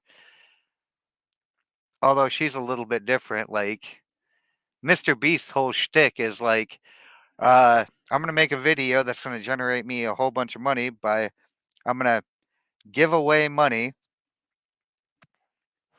All you guys have to do is sub silly ass challenge that will be amusing for the video. And he's built a hell of an empire off of this business model. People love his generosity. Yeah, it's Mr. Beast. Yep. Sorry, Bijou, I didn't see that in the on both sides. Yeah, Mr. Beast does give away a lot of money, and he does make a shitload more. And people pay him in sponsorships to buy his influence. And he can afford to keep doing what he's doing and make a little for himself while doing it in the process. And he gets to help a lot of people also in the process, which is great for his name, is great for his brand. It's great for his influence and power. Dukes and duchesses, wealthy merchants, and popes and princes competed to gain his favor and showered him with all kinds of presents. Aretino's spending habits, of course, were strategic, and the strategy worked like a charm. But for real money and comfort, he needed a great patron's bottomless pockets. Having surveyed the possibilities, he eventually set his sights on the extremely wealthy Marquis of Mantua and wrote an epic poem that he dedicated to the Marquis. This was a common practice of writers looking for patronage. In exchange for a dedication, they would get a small stipend, enough to write yet another poem, so that they spent their lives in a kind of constant servility. Aretino, however, wanted power, not a measly wage. He might dedicate a poem to the Marquis, but he would offer it to him as a gift, implying by doing so that he was not a hired hack looking for a stipend, but that he and the Marquis were equals. Aretino's gift giving did not stop there. As a close friend of two of Venice's greatest artists, the sculptor Jacopo Sansovino and the painter Titian, he convinced these men to participate in his gift-giving scheme. Aretino, who studied the Marquis before going to work on him, knew his taste inside and out. He was able to advise Sansovino and Titian what subject matter would please the Marquis most. And when he then sent a Sansovino sculpture and a Titian painting to the Marquis as gifts from all three of them, the man was beside himself with joy. Over the next few months, Aretino sent other gifts: swords, saddles, the glass that was a Venetian specialty, things he knew the Marquis prized. Soon he, Titian, and Sansovino began to receive gifts from the Marquis in return. And the strategy went further. When the son-in-law of a friend of Aretino's found himself in jail in Mantua, Aretino was able to get the Marquis to arrange his release. Aretino's friend, a wealthy merchant, was a man of great influence in Venice. By turning the goodwill he had built up with the Marquis to use, Aretino had now bought this man's indebtedness too, and he in turn would help Aretino when he could. The circle of influence was growing wider. Time and again, Aretino was able to cash in on the immense political power of the Marquis, who had also helped him in his many court romances.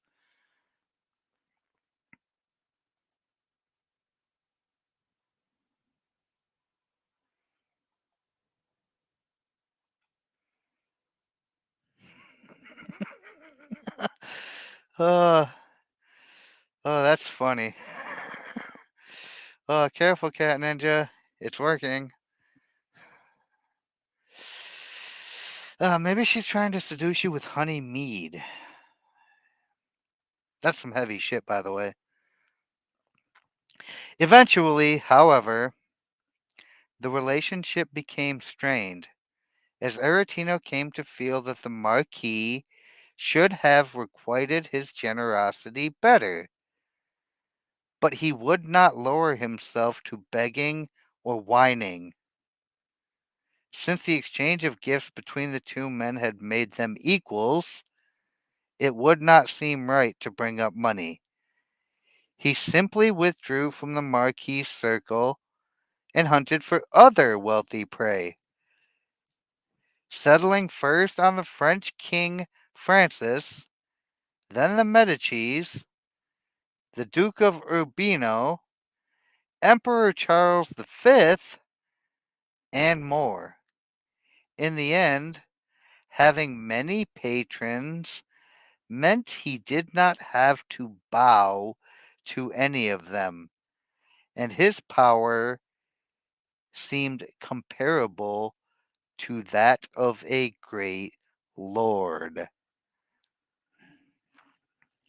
Now that the diversifying of his patronage, because yeah, he needed bottomless pockets, but he tried that with a one.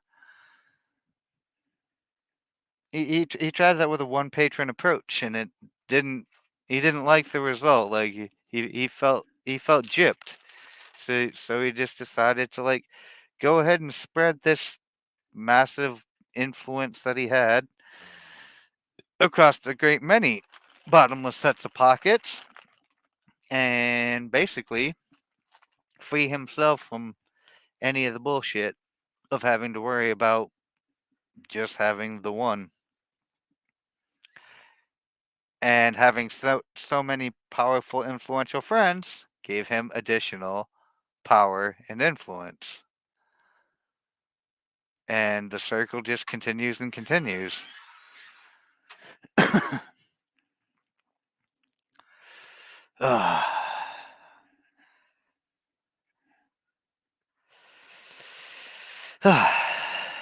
Interpretation. Aretino understood two fundamental properties of money. First, that it has to circulate to bring power. What money should buy is not lifeless objects, but power over people. I mean, if power is your goal, that is. By keeping money in constant circulation, Aretino bought an ever expanding circle of influence that in the end more than compensated him for his expenses.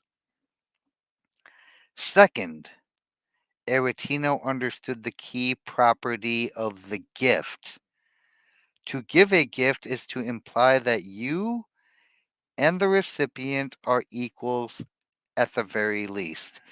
Now, this does not apply to giving gifts between your friends and your family. These are diplomatic gifts. These are gifts specifically designed to be used. Yes, I mean, you could say that about all the laws, but also be aware of like people who are trying to butter you up with lots of fancy gifts. What type of influence they might be looking to exert over you. Just just saying, not everybody has got the like pure heart of a giver that Squabob has. Most people do not. So to be very aware of this law and the facts of it, very useful whether you seek power or power seeks you. Which is one of those things I say about uh abhor the free fucking Gibbs. Like that's why when a government that wants to control its population makes them promises, they don't promise them like a fair market where you can do well as long as you try hard. Nope, they promise to give you free shit and take care of you, and you don't have to worry about it. Vote for me. It's because they want power over you and they want control. And they will give you just enough to keep you dependent on their power for your way of life so that you keep giving them power over you. Which is why communism doesn't fucking work. Mostly because that last part where they think like the benevolent government will just give up all its power and then everybody will be happy and nobody will own anything. Nope, you will all be owned by the people who have the power and the control. And they will never go away voluntarily. Ever.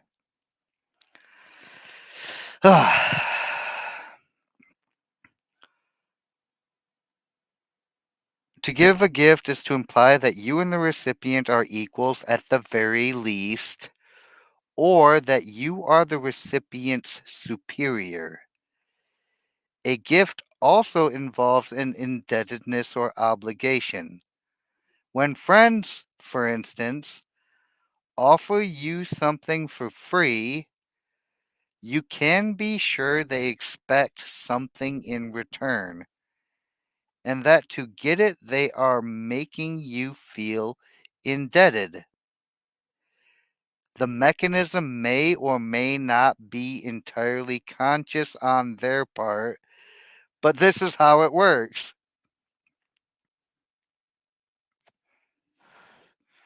Aretino avoided such encumbrances on his freedom.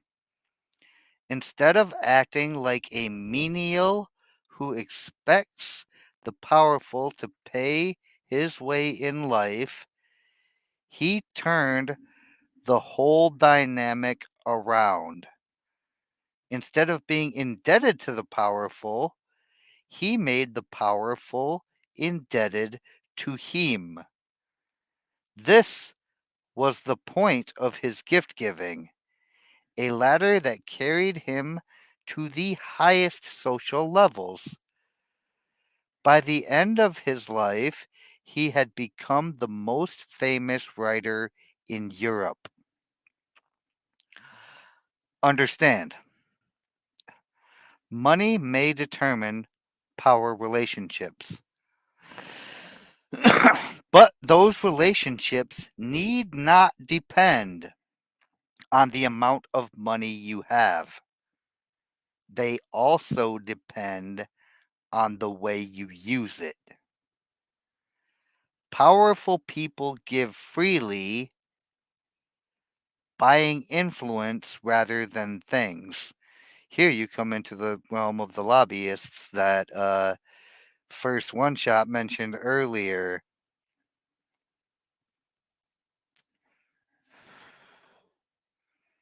And the lobbyists in general are not the keepers of the purse strings. They are merely representatives of the people who have the big purse strings. Like, Bill Gates does not go to Washington to lobby politicians himself. He finds a menial to do that for him, and he pays that menial a handsome salary to go ahead and spend his money to buy influence amongst the powerful. And people say, oh, these greedy, powerful corporations are controlling the government. Well, let me just clue you in on another thing. That's also not how it works, because these powerful people in the government expect to have tribute paid to them. They expect to be lobbied. I'll give y'all a little secret. This is a very short version of the story. But once upon a time, back in the 90s or early 2000s, I can't remember exactly when it was, the U.S. Congress threatened to break up Microsoft because Microsoft was deemed to be a monopoly. A week later, Microsoft had 300 lobbyists off to pay tribute to specific politicians in Washington. And then that entire concept of breaking up the Microsoft monopoly went away. And you never heard about it again. Because the powerful people got their tribute. So, to all of you who think that the greedy corporations control the government, no. The government controls the greedy corporations. Because the government's the greediest corporation of them all. And that's the bottom line.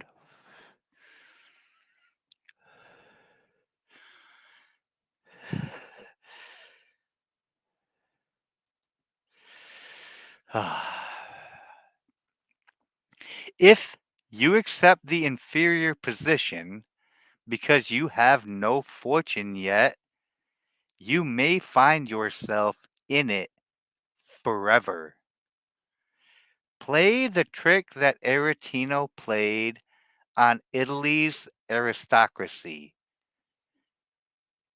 Imagine yourself an equal, play the Lord, give freely, open your doors, circulate your money, and create the facade of power through an alchemy that transforms money into influence. This is actually an alchemy that can be performed. You cannot turn coal into gold, but you can turn gold into power. Observance 2. Oh my goodness. Soon after Baron James Rothschild made his fortune in Paris in the early 1820s, he faced his most intractable problem. How could a Jew and a German, a total outsider to French society, win the respect of the xenophobic French upper classes? Well, first of all, Rothschild, you failed right there because you are trying to win the respect of the surrender monkeys as a Jew German. You've already failed. Rothschild was a man who understood power. He knew that his fortune would bring him status, but that if he remained socially alienated, neither his status nor his fortune would last. So, he looked at the society of the time and asked what would win their hearts. Charity? The French couldn't care less. Political influence? He already had that. And if anything, it only made people more suspicious of him. The one weak spot, he decided, was boredom. My one weak spot, I've decided, is Cheers.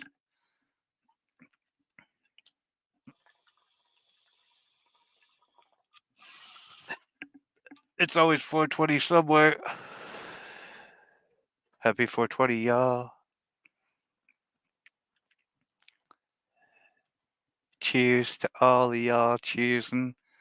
Smoke 'em if you got 'em. In the period of the restoration of the monarchy, the French upper classes were bored. So Rothschild began to spend astounding sums of money on entertaining them. He hired the best architects in France to design his gardens and ballroom. He hired Marie Antoine Carême, the most celebrated French chef, to prepare the most lavish parties Paris had ever witnessed. No Frenchman could resist, even if the parties were given by a German Jew. They hadn't done the noticing yet. uh, Cheers, Go Hagen. Cheers, Cat Ninja. Cheers to my biggest stony buddy, Firsty. And to Bijou, who is the gummies. Don't gobble gummies every 20. Juju. I mean, sure, it sounds like a good idea at first until you get about like 4 or 5 in, and then you're like, oh, that's too many.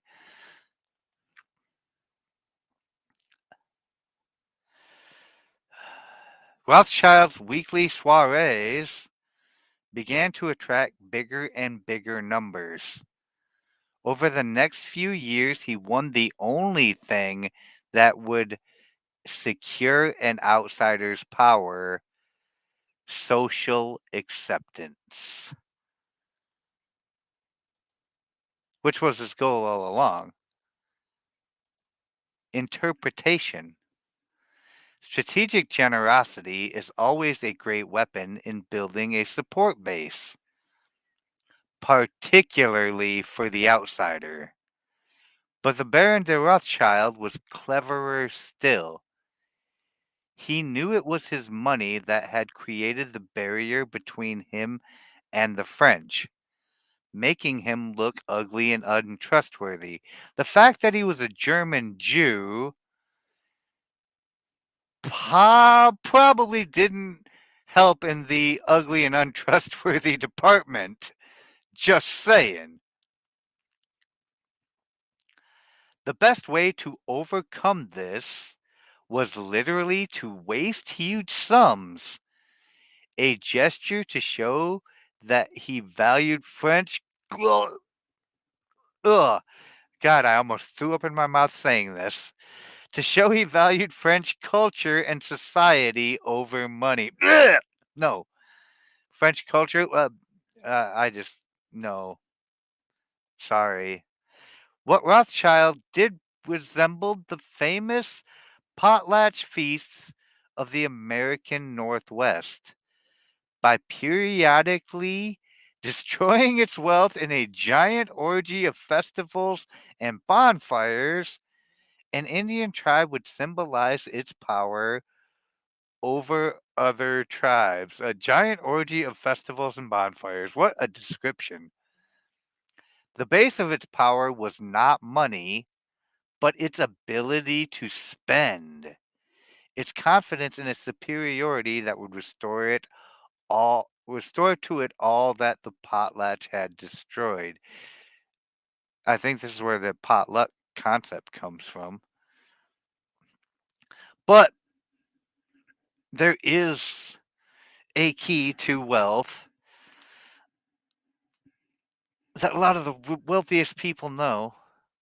That yeah, you have to spend money to make money, and scared money don't make none. There are different ways you can do this, but during this time, this was customary. It still works to this day, and you can see it in practice with all the people who are powerful and influential in our current society. In the end, the Baron's soirees reflected his desire to mingle not just in France's business world, but in its society. By wasting money on his potlatches, he hoped to demonstrate that his power went beyond money into the more precious realm of culture. Rothschild may have won social acceptance by spending money, but the support base he gained was one that money alone could not buy. To secure his fortune, he had to waste it. That is strategic generosity in a nutshell. The ability to be flexible with your wealth, putting it to work not to buy objects, but to win people's hearts.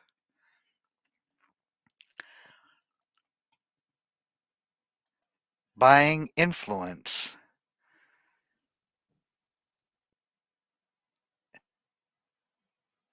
I mean, he gained their support because he just threw money around like he didn't give a shit. So they real what he sold them was a belief that he cared more about their culture than he did about his own wealth, and in doing so, managed to be accepted and be able to continue to generate wealth. Secured his fortune by blowing it. It seems crazy, like it's totally counterintuitive. And the average normie would not even begin to understand how big of a power play this actually is. Which is why I'm so glad I'm not surrounded by average normies. So, all of y'all big brain geniuses, go ahead and drop a like on the like button. Go ahead and hit that subscribe button or that follow button, whichever one you've got. I don't actually know what the buttons look like over on Zitter. I think nobody's watching over there anyway. It says I got one live viewing over there. It's probably first shot being cool, or it might be Div watching while she's making dinner. Who knows? Is there even a like button on fucking the Zitter's feed? I guess it's just the heart button that's on every Twitter post. Oh, it is Firsty now, hon. I see him over there.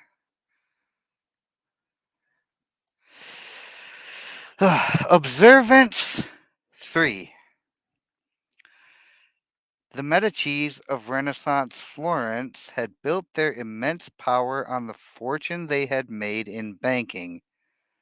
But in Florence, centuries old republic that it was, the idea that money bought power went against all the city's proud democratic values. Cosimo de' Medici, the first of the family to gain great fame, worked around this by keeping a low profile. He never flaunted his wealth. But by the time his grandson Lorenzo came of age in the 1470s, the family's wealth was too large and their influence too noticeable to be disguised any longer. Oh god, here's another damn giant uh edition that I'm just skipping. Lorenzo solved the problem in his own way by developing the strategy of distraction that had served people of wealth ever since.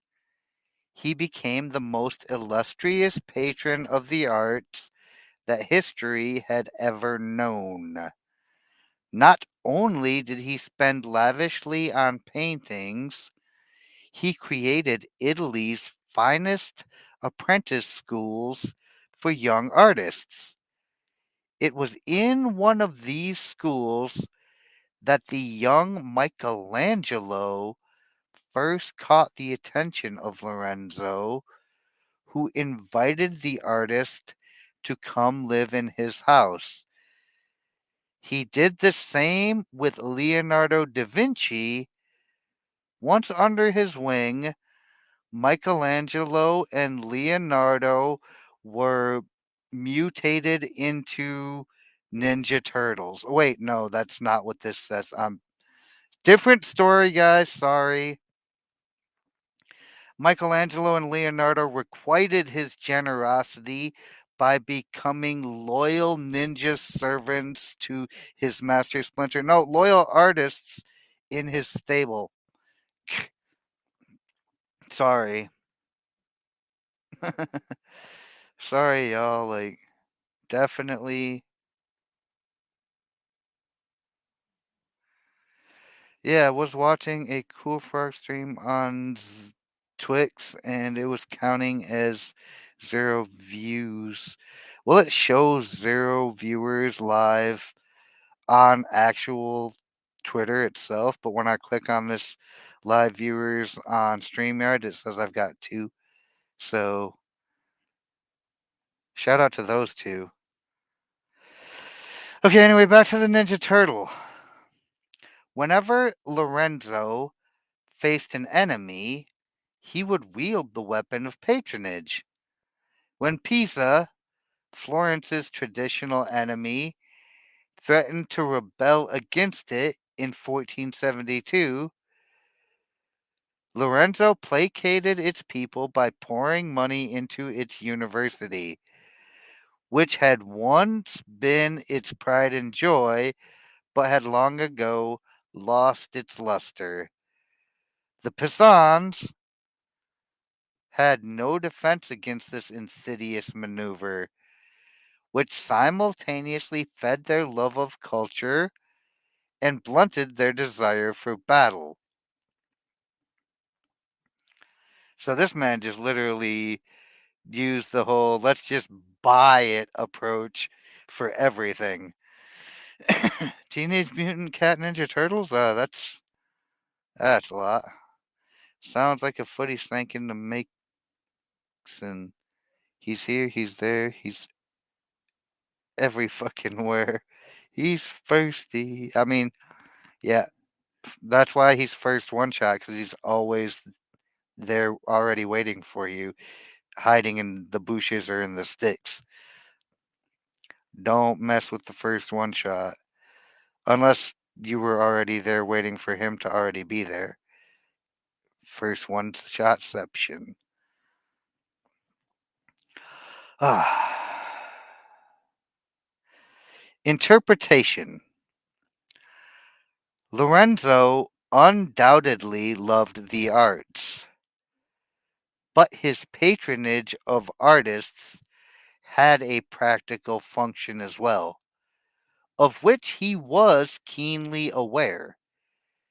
In Florence at the time, banking was perhaps the least admired way of making money. Wow, this is the 1400s, mind you.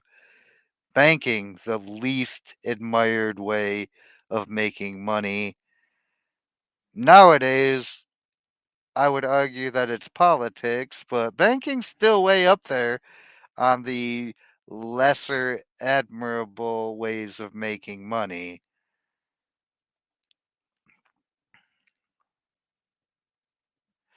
And was certainly not a respected source of power. Oh my God, can we get back to that? Please. Lord Jesus, bring us back to the time where we didn't admire or respect these bankers as being able to buy influence and control. The arts were at the other pole, the pole of quasi religious transcendence. By spending on the arts, Lorenzo deluded people's opinions of the ugly source of his wealth. So he invested all his ugly money into something beautiful that they loved. And then they loved him for it. That's how smart people are. That's how smart they've always been. Disguising himself in nobility. There is no better use of strategic generosity than that of distracting attention from an unsavory reality and wrapping oneself in the mantle of art or religion.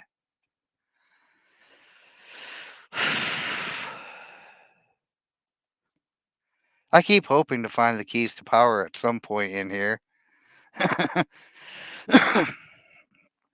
Observance 4. Louis XIV had an eagle eye for the strategic power of money.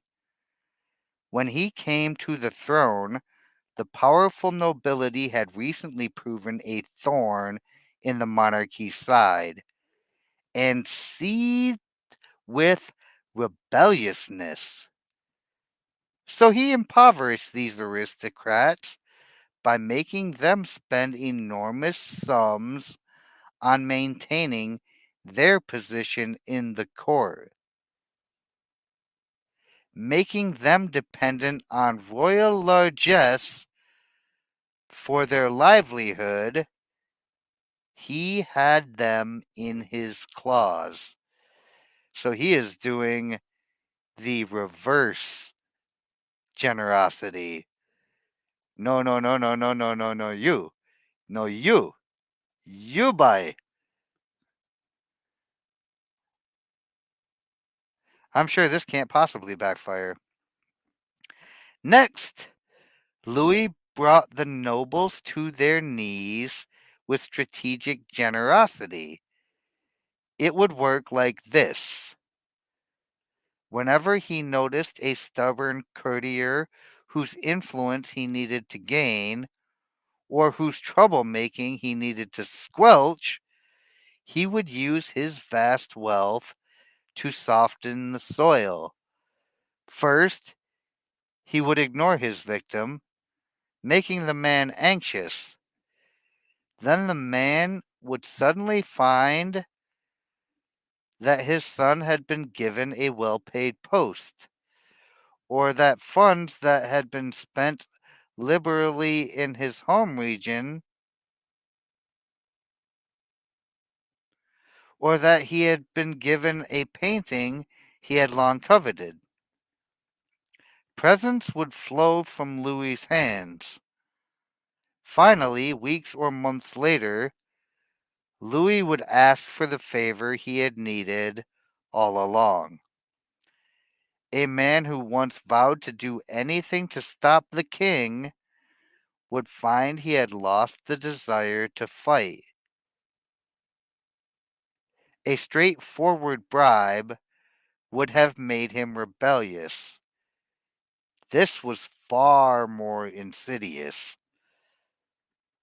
Facing hardened earth in which nothing could take root, Louis loosened the soil before he planted his seeds. So he used the end around of, I'm going to go ahead and buy your goodwill long before I need it because I know I'm going to need it, but I can't just come right out and tell you. So I'm just going to not talk to you at all and make a lot of really nice shit happen for you. And then when I need you, I will come tap you on the shoulder, you who are already graciously indebted to me. Interpretation. Louis understood that there is a deep rooted emotional element in our attitude to money. And I actually was watching a podcast. I'm fairly sure it was an episode of Timcast not that long ago. And I often thought that, like, the two things that you did not discuss in polite company were religion and politics, because that's the saying, right? Two things you don't discuss is religion and politics. The thing that nobody ever really discusses in any company is finance. Nobody talks about their money. It is the biggest taboo. You will find people who are more comfortable talking about their sexual degeneracy than you will find people that are comfortable talking about how they make their money and how much money they make. It is our closest guarded secret. An element going back to childhood. When we are children, all kinds of complicated feelings about our parents center around gifts. We see the giving of a gift as a sign of love and approval, and that emotional element never goes away.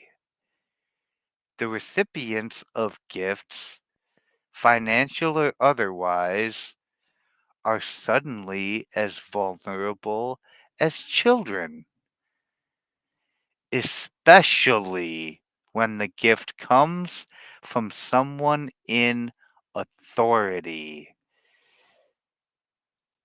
And I have noticed this little clever ploy being used very specifically in law enforcement interviews.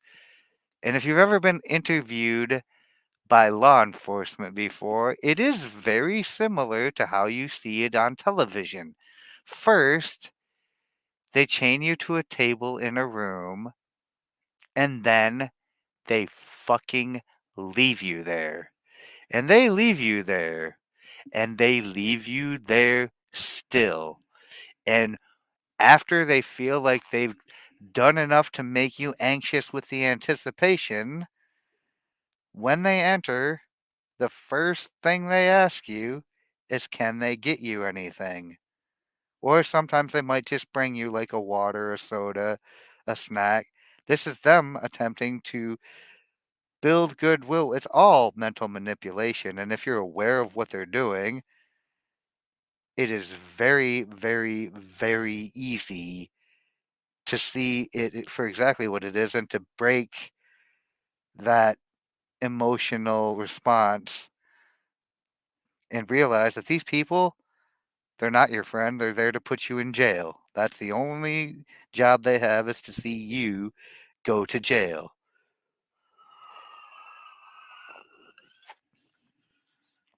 I'm not saying any of you should ever be interpreted or interviewed by law enforcement, but yes, the correct response in every situation is to answer no fucking questions and demand. Do not ask for, demand a fucking lawyer, because it is your fucking right to have a lawyer.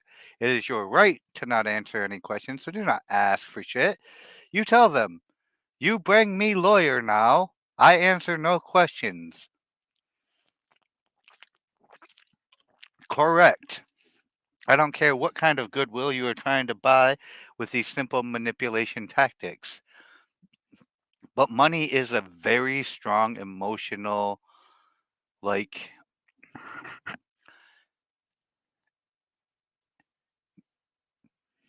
it's it's got an emotional element to it for sure.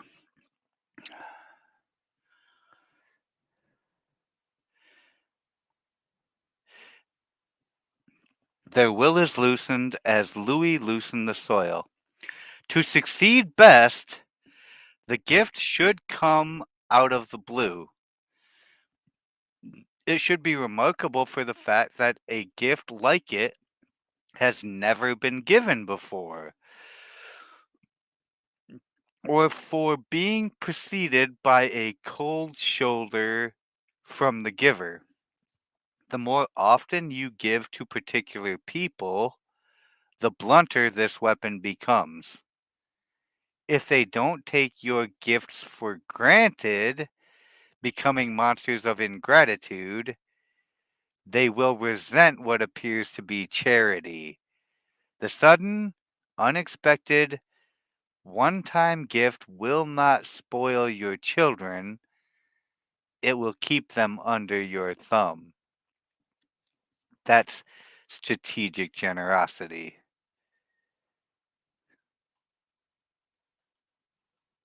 Observance 5.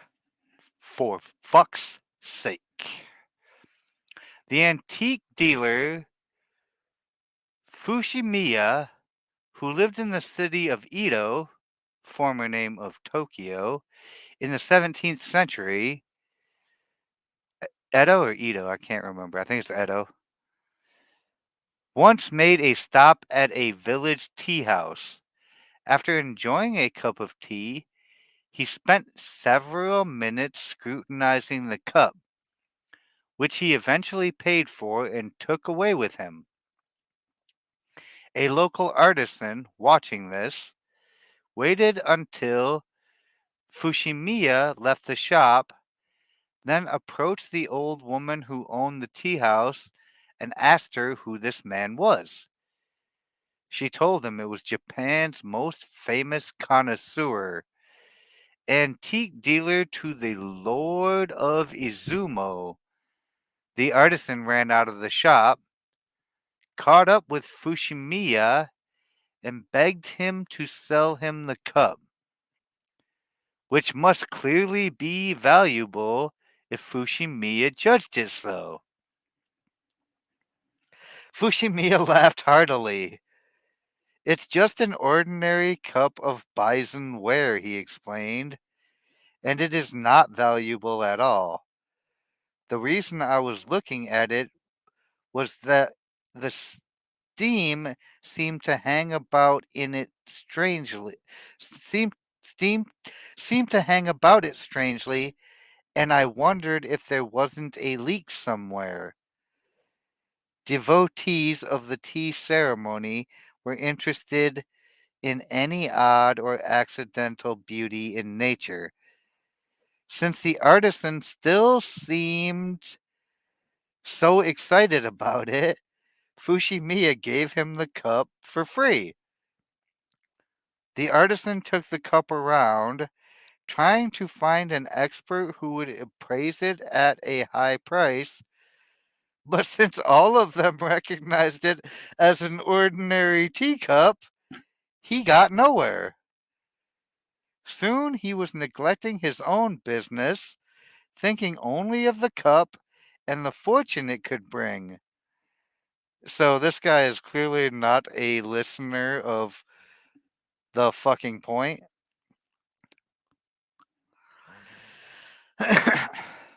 Finally, he went to Edo to talk to Fushimiya at his shop. There, the dealer, realizing that he had inadvertently caused this man pain by making him believe the cup had great worth, paid him 100 ryu, gold pieces, for the cup as a kindness. The cup was indeed mediocre, but he wanted to rid the artisan of his obsession, while also allowing him to feel that his effort had not been wasted.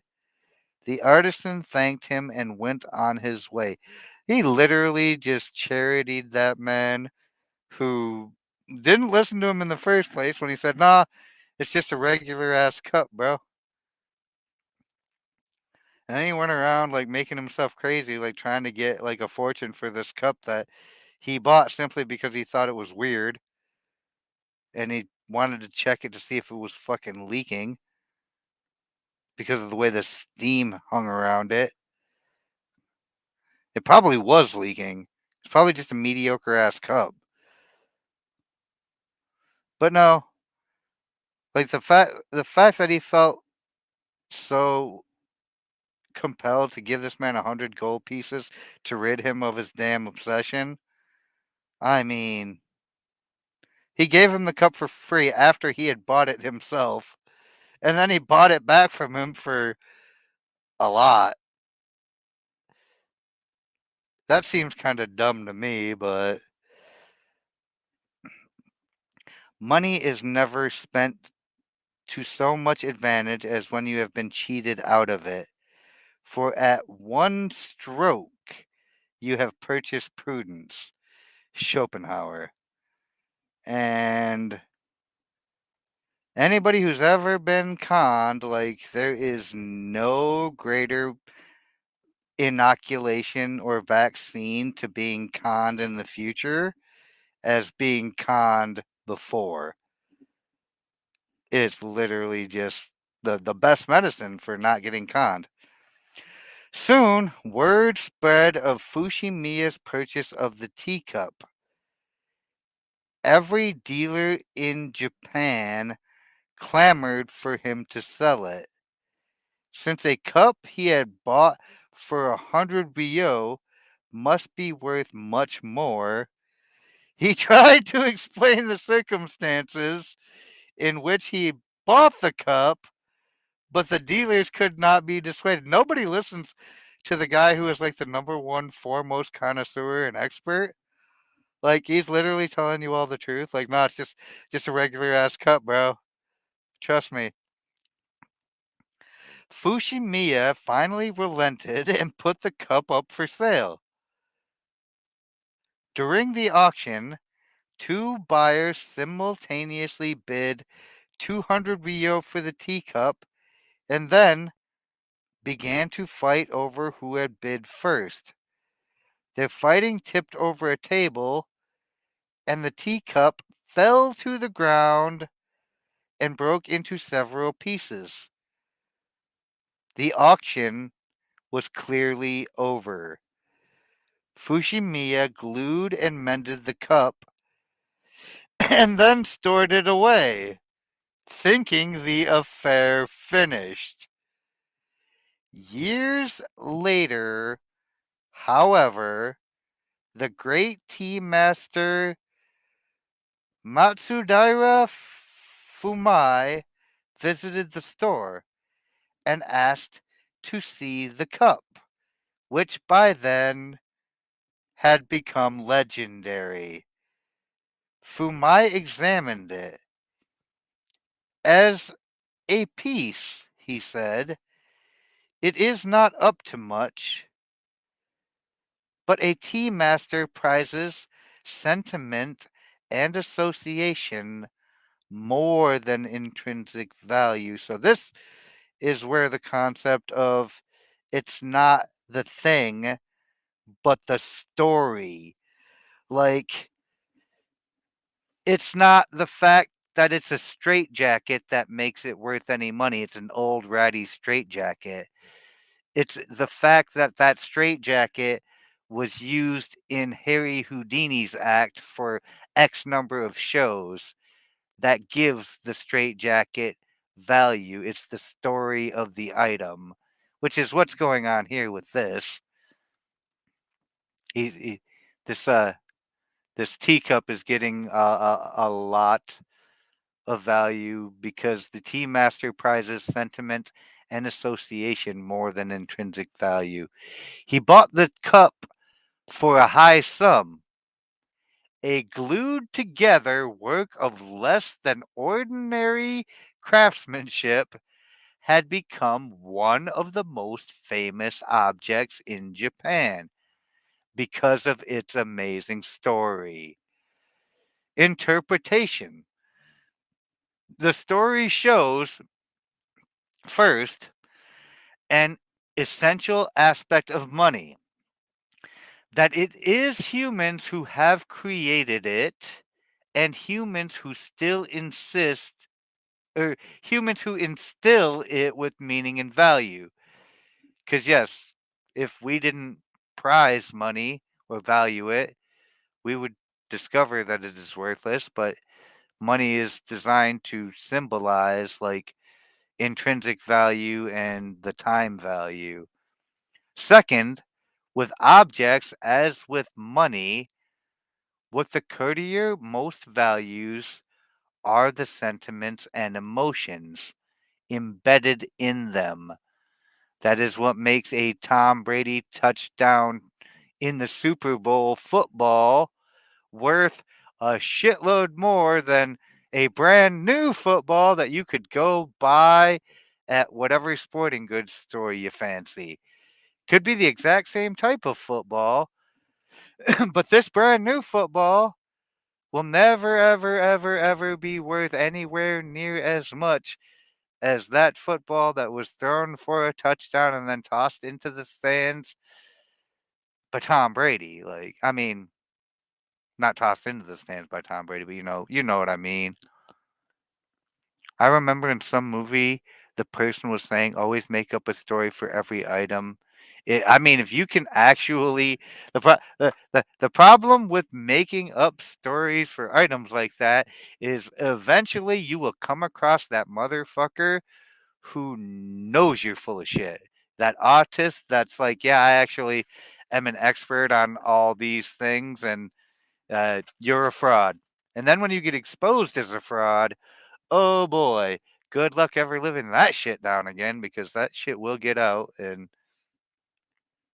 then you will be the laughing stock. So yeah, that approach works if you're dealing with the normies and idiots who don't know any better. They love a good story, but the people who really know that are actually shopping for the stories, they know that your stories ain't real. Or they'll figure it out. Like they're not stupid. And eventually you will find them people that will ruin you with that. Best to just have a story for it, but not to fabricate one. I mean, I could see the value of doing so. Like if you were a fence and you weren't dealing to an open market, but you were dealing to like I don't know, criminals. But even then, like they're gonna know too. Like, uh.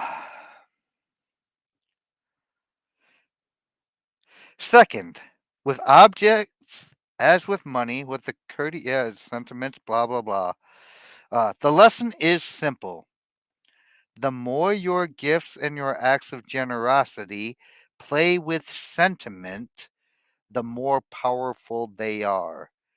The object or concept that plays with a charged emotion or hits a chord of sentiment has more power than the money you squander on an expensive yet lifeless present. And that's really truly factual in the regard of the perfect gift is not always, in fact, is not usually the most expensive gift you can buy. The perfect gift is the one that really speaks to the heart of the recipient of the gift. That thing that they've coveted for ages is often the perfect gift. Because, oh my, I've wanted that forever. Like, I've got a couple of things in a couple of my collections that I will at some point make gifts of to certain people because I know that they covet them. But I can't just give that to them now because then what will I give them later? You see? Strategic gift giving. The timing has to be correct.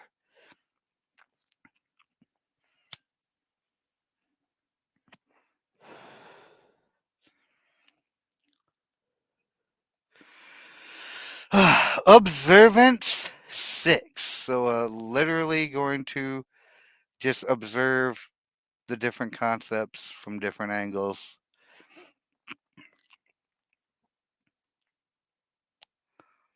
Yep.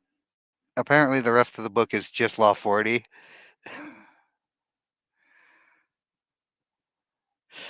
Ah. Akimoto Suzutomo, a wealthy adherent of the tea ceremony, once gave his page 100 Rio, not Rio, and instructed him to purchase a tea bowl offered by a particular dealer. When the page saw the bowl, he doubted it was worth that much, and after much bargaining got the price reduced to 95 Rio.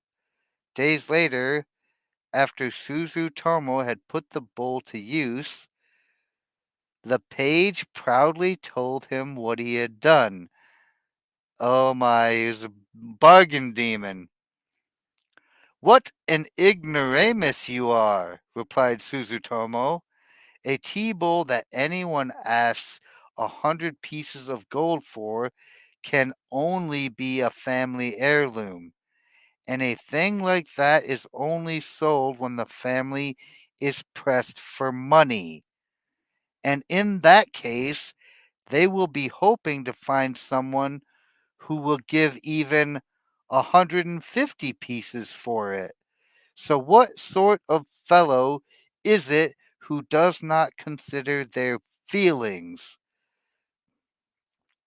Quite apart from that, a curio that you give 100 Ryu for is something worth having, but one that has only cost 95 gives a mean impression. So never let me see that tea bowl again. And he had the bowl locked away and never took it out.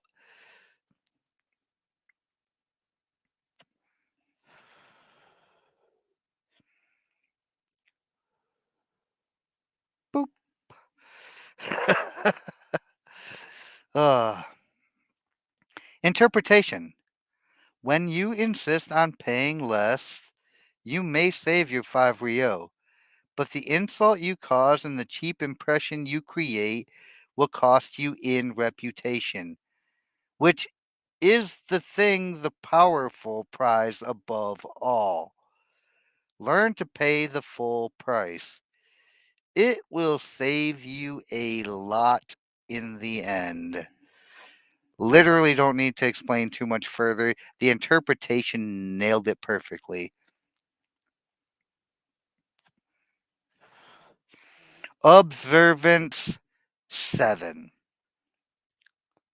Sometime near the beginning of the 17th century in Japan. Oh, we're still in Japan. Are we going to have some more tea? A group of generals whiled away the time before a big battle by staging an incense smelling competition. Each participant anteed up a prize for the contest's winners: bows, arrows, saddles, and other items a warrior would covet.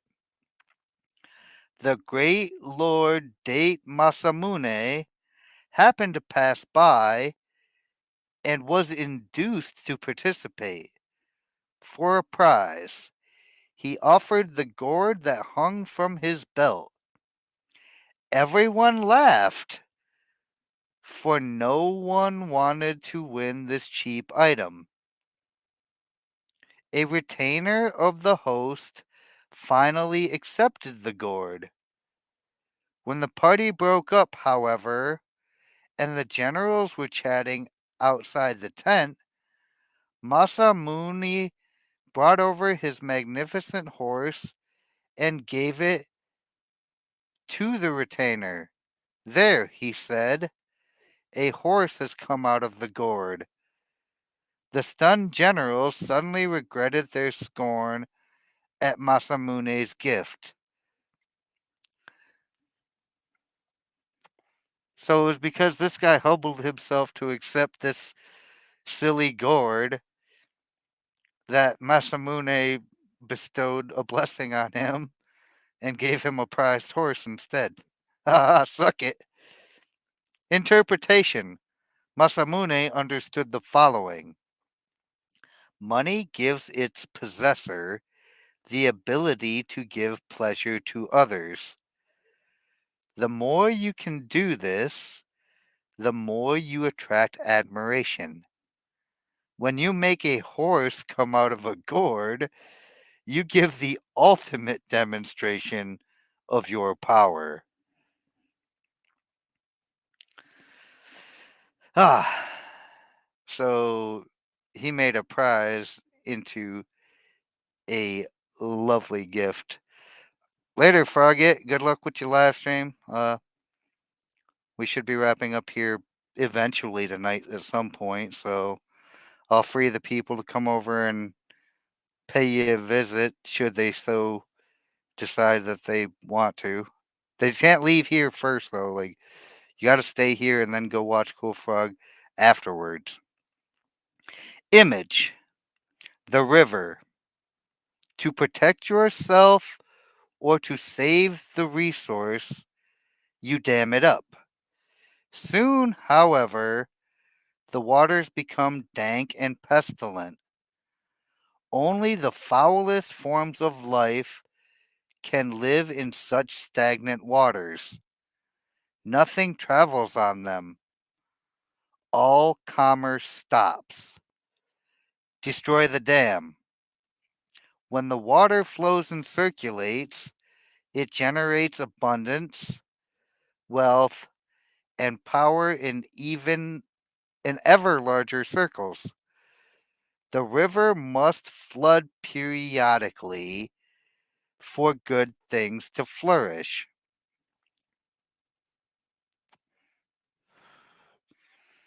I took money only from those who could afford it and were willing to go in with me in schemes they fancied would fleece others. They wanted money for its own sake. I wanted it for the luxuries and pleasures it would afford me. They were seldom concerned with human nature. They knew little and cared less about their fellow men. If they had been keener students of human nature, if they had given more time to companionship with their fellows and less to the chase of the almighty dollar, they wouldn't have been such easy marks. Yellow Kid Whale. Authority. The great man who is a miser is a great fool, and a man in high places can have no vice so harmful as avarice. A miserly man can conquer neither lands nor lordships, for he does not have a plentiful supply of friends with whom he may work his will. Whoever wants to have friends must not love his possessions, but must acquire friends by means of fair gifts. For in the same way that the lodestone subtly draws iron to itself, so the gold and silver that a man gives attract the hearts of men. The Romance of the Rose, Guillaume de Loris. Okay, so I guess we're not going to have a keys to power. We are going to get right directly punched into the reversal. But before we do, let's do a crowd check. Let's see what's going on. Chat's kind of I have 120 pages to go. Oh, yeah, I mean, that page number thing is off because I'm running it at 150. Oh wait, you're actually looking at the physical copy, right?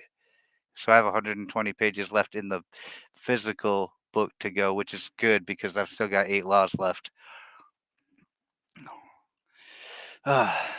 Anyway, later, Frog. We got 16 still watching on Rumble. Shout out to you guys, the true gangsters. We've got 5 watching on YouTube. We've got 2 watching on the Twitters. And yes, Div, on the Twitter side, I am still going. I am just now hitting the reversal. So if y'all could leave a like for the extra long 40th law, that'd be fucking lovely. That would be a gift that I would receive with great humility and yeah, the thing, You know the thing. Rumble Gangsters next to Tao. Uh, uh, I guess the Zitter Gangsters are the nah. Rumble Gangsters are they're the real ones. They're the squad. Reversal. The powerful never forget that what is offered for free is inevitably a trick. Friends who offer favors without asking for payment will later want something far dearer than the money you would have paid them. The bargain has hidden problems, both material and psychological. Learn to pay, then, and to pay well. On the other hand, this law offers great opportunities for swindling and deception if you apply it from the other side. Dangling the lure of a free lunch is the con artist's stock in trade. And by con artist, I do mean politician. The modern day con artist. Yes, Divinity, there's a whole chat on the X streams as well. And they do come up over there. Uh, all right. Good night, first shot. Thanks for coming.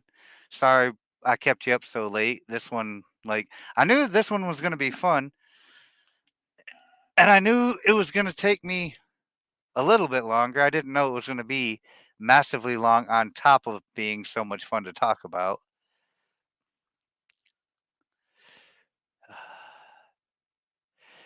No man was better at this than the most successful con artist of our age, Joseph Whale, aka the Yellow Kid. Yellow Kid learned early that what made his swindles possible was his fellow humans' greed. This desire to get something for nothing, he once wrote, has been very costly to many people who have dealt with me and with other con men. When people learn, as I doubt they will, that they can't get something for nothing. Oh my God, here it is, 2024. And guess what? The Yellow Kid is right. People still haven't fucking learned that you can't get something for nothing because free comes with a dick in the ass. It really does. When people learn, as I doubt they will, that they can't get something for nothing, crime will diminish and we shall all live in greater harmony. Over the years, Whale devised many ways to seduce people with the prospect of easy money.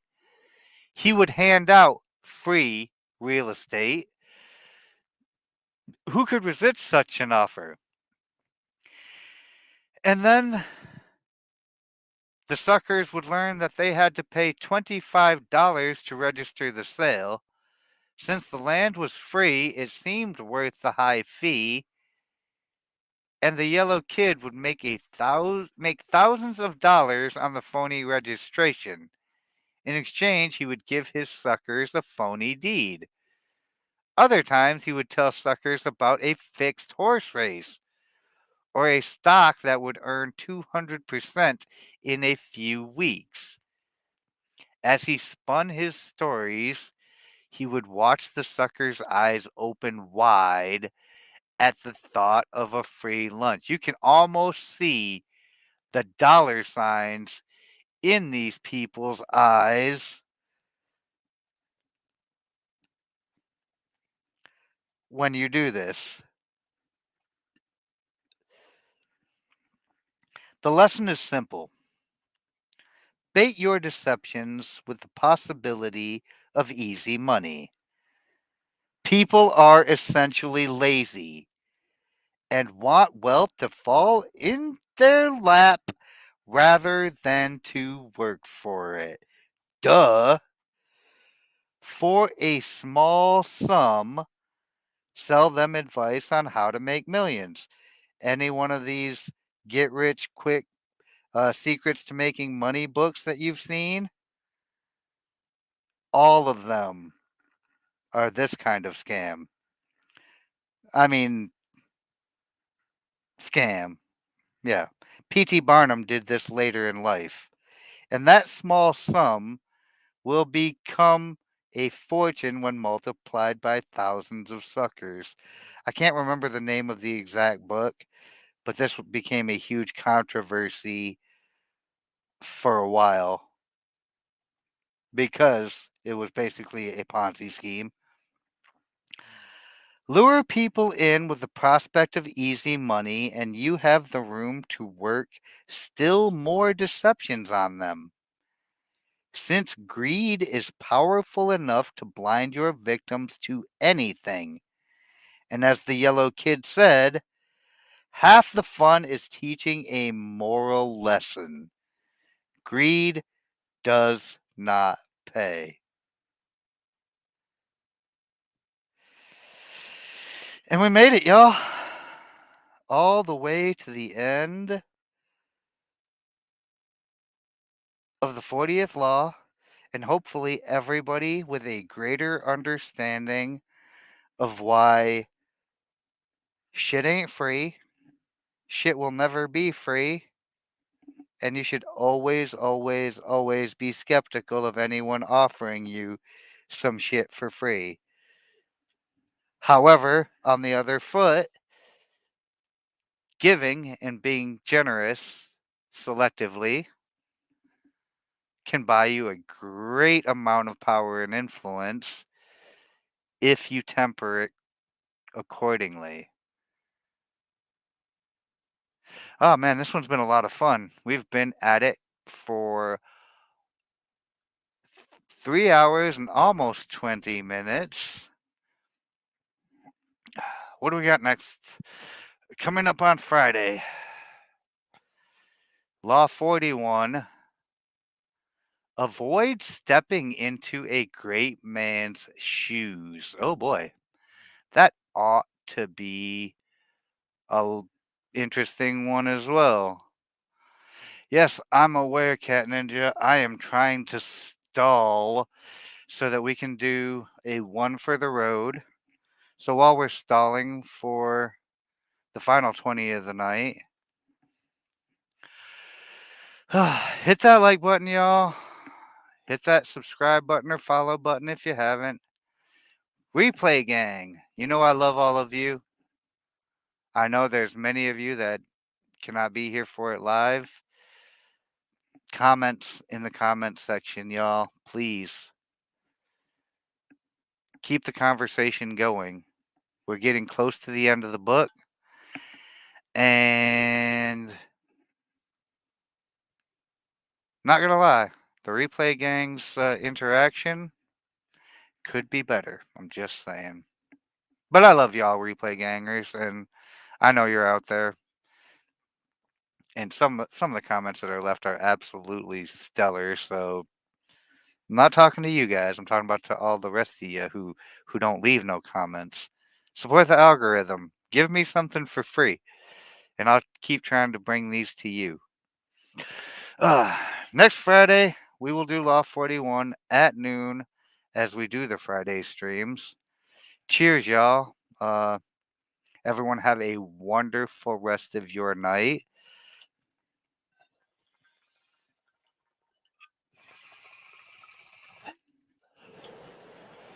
And I'll see all of you crazy kids and beautiful people back here on Friday at noon Eastern Time. Until then, seatbelts and sidearms. It is getting crazy out there. Stay strapped or get clapped. I love all of y'all, and I hope all of y'all make it here Friday. If not, I'll see you back here when I see you back here, or I'll catch you in the wastelands. Darth Hideous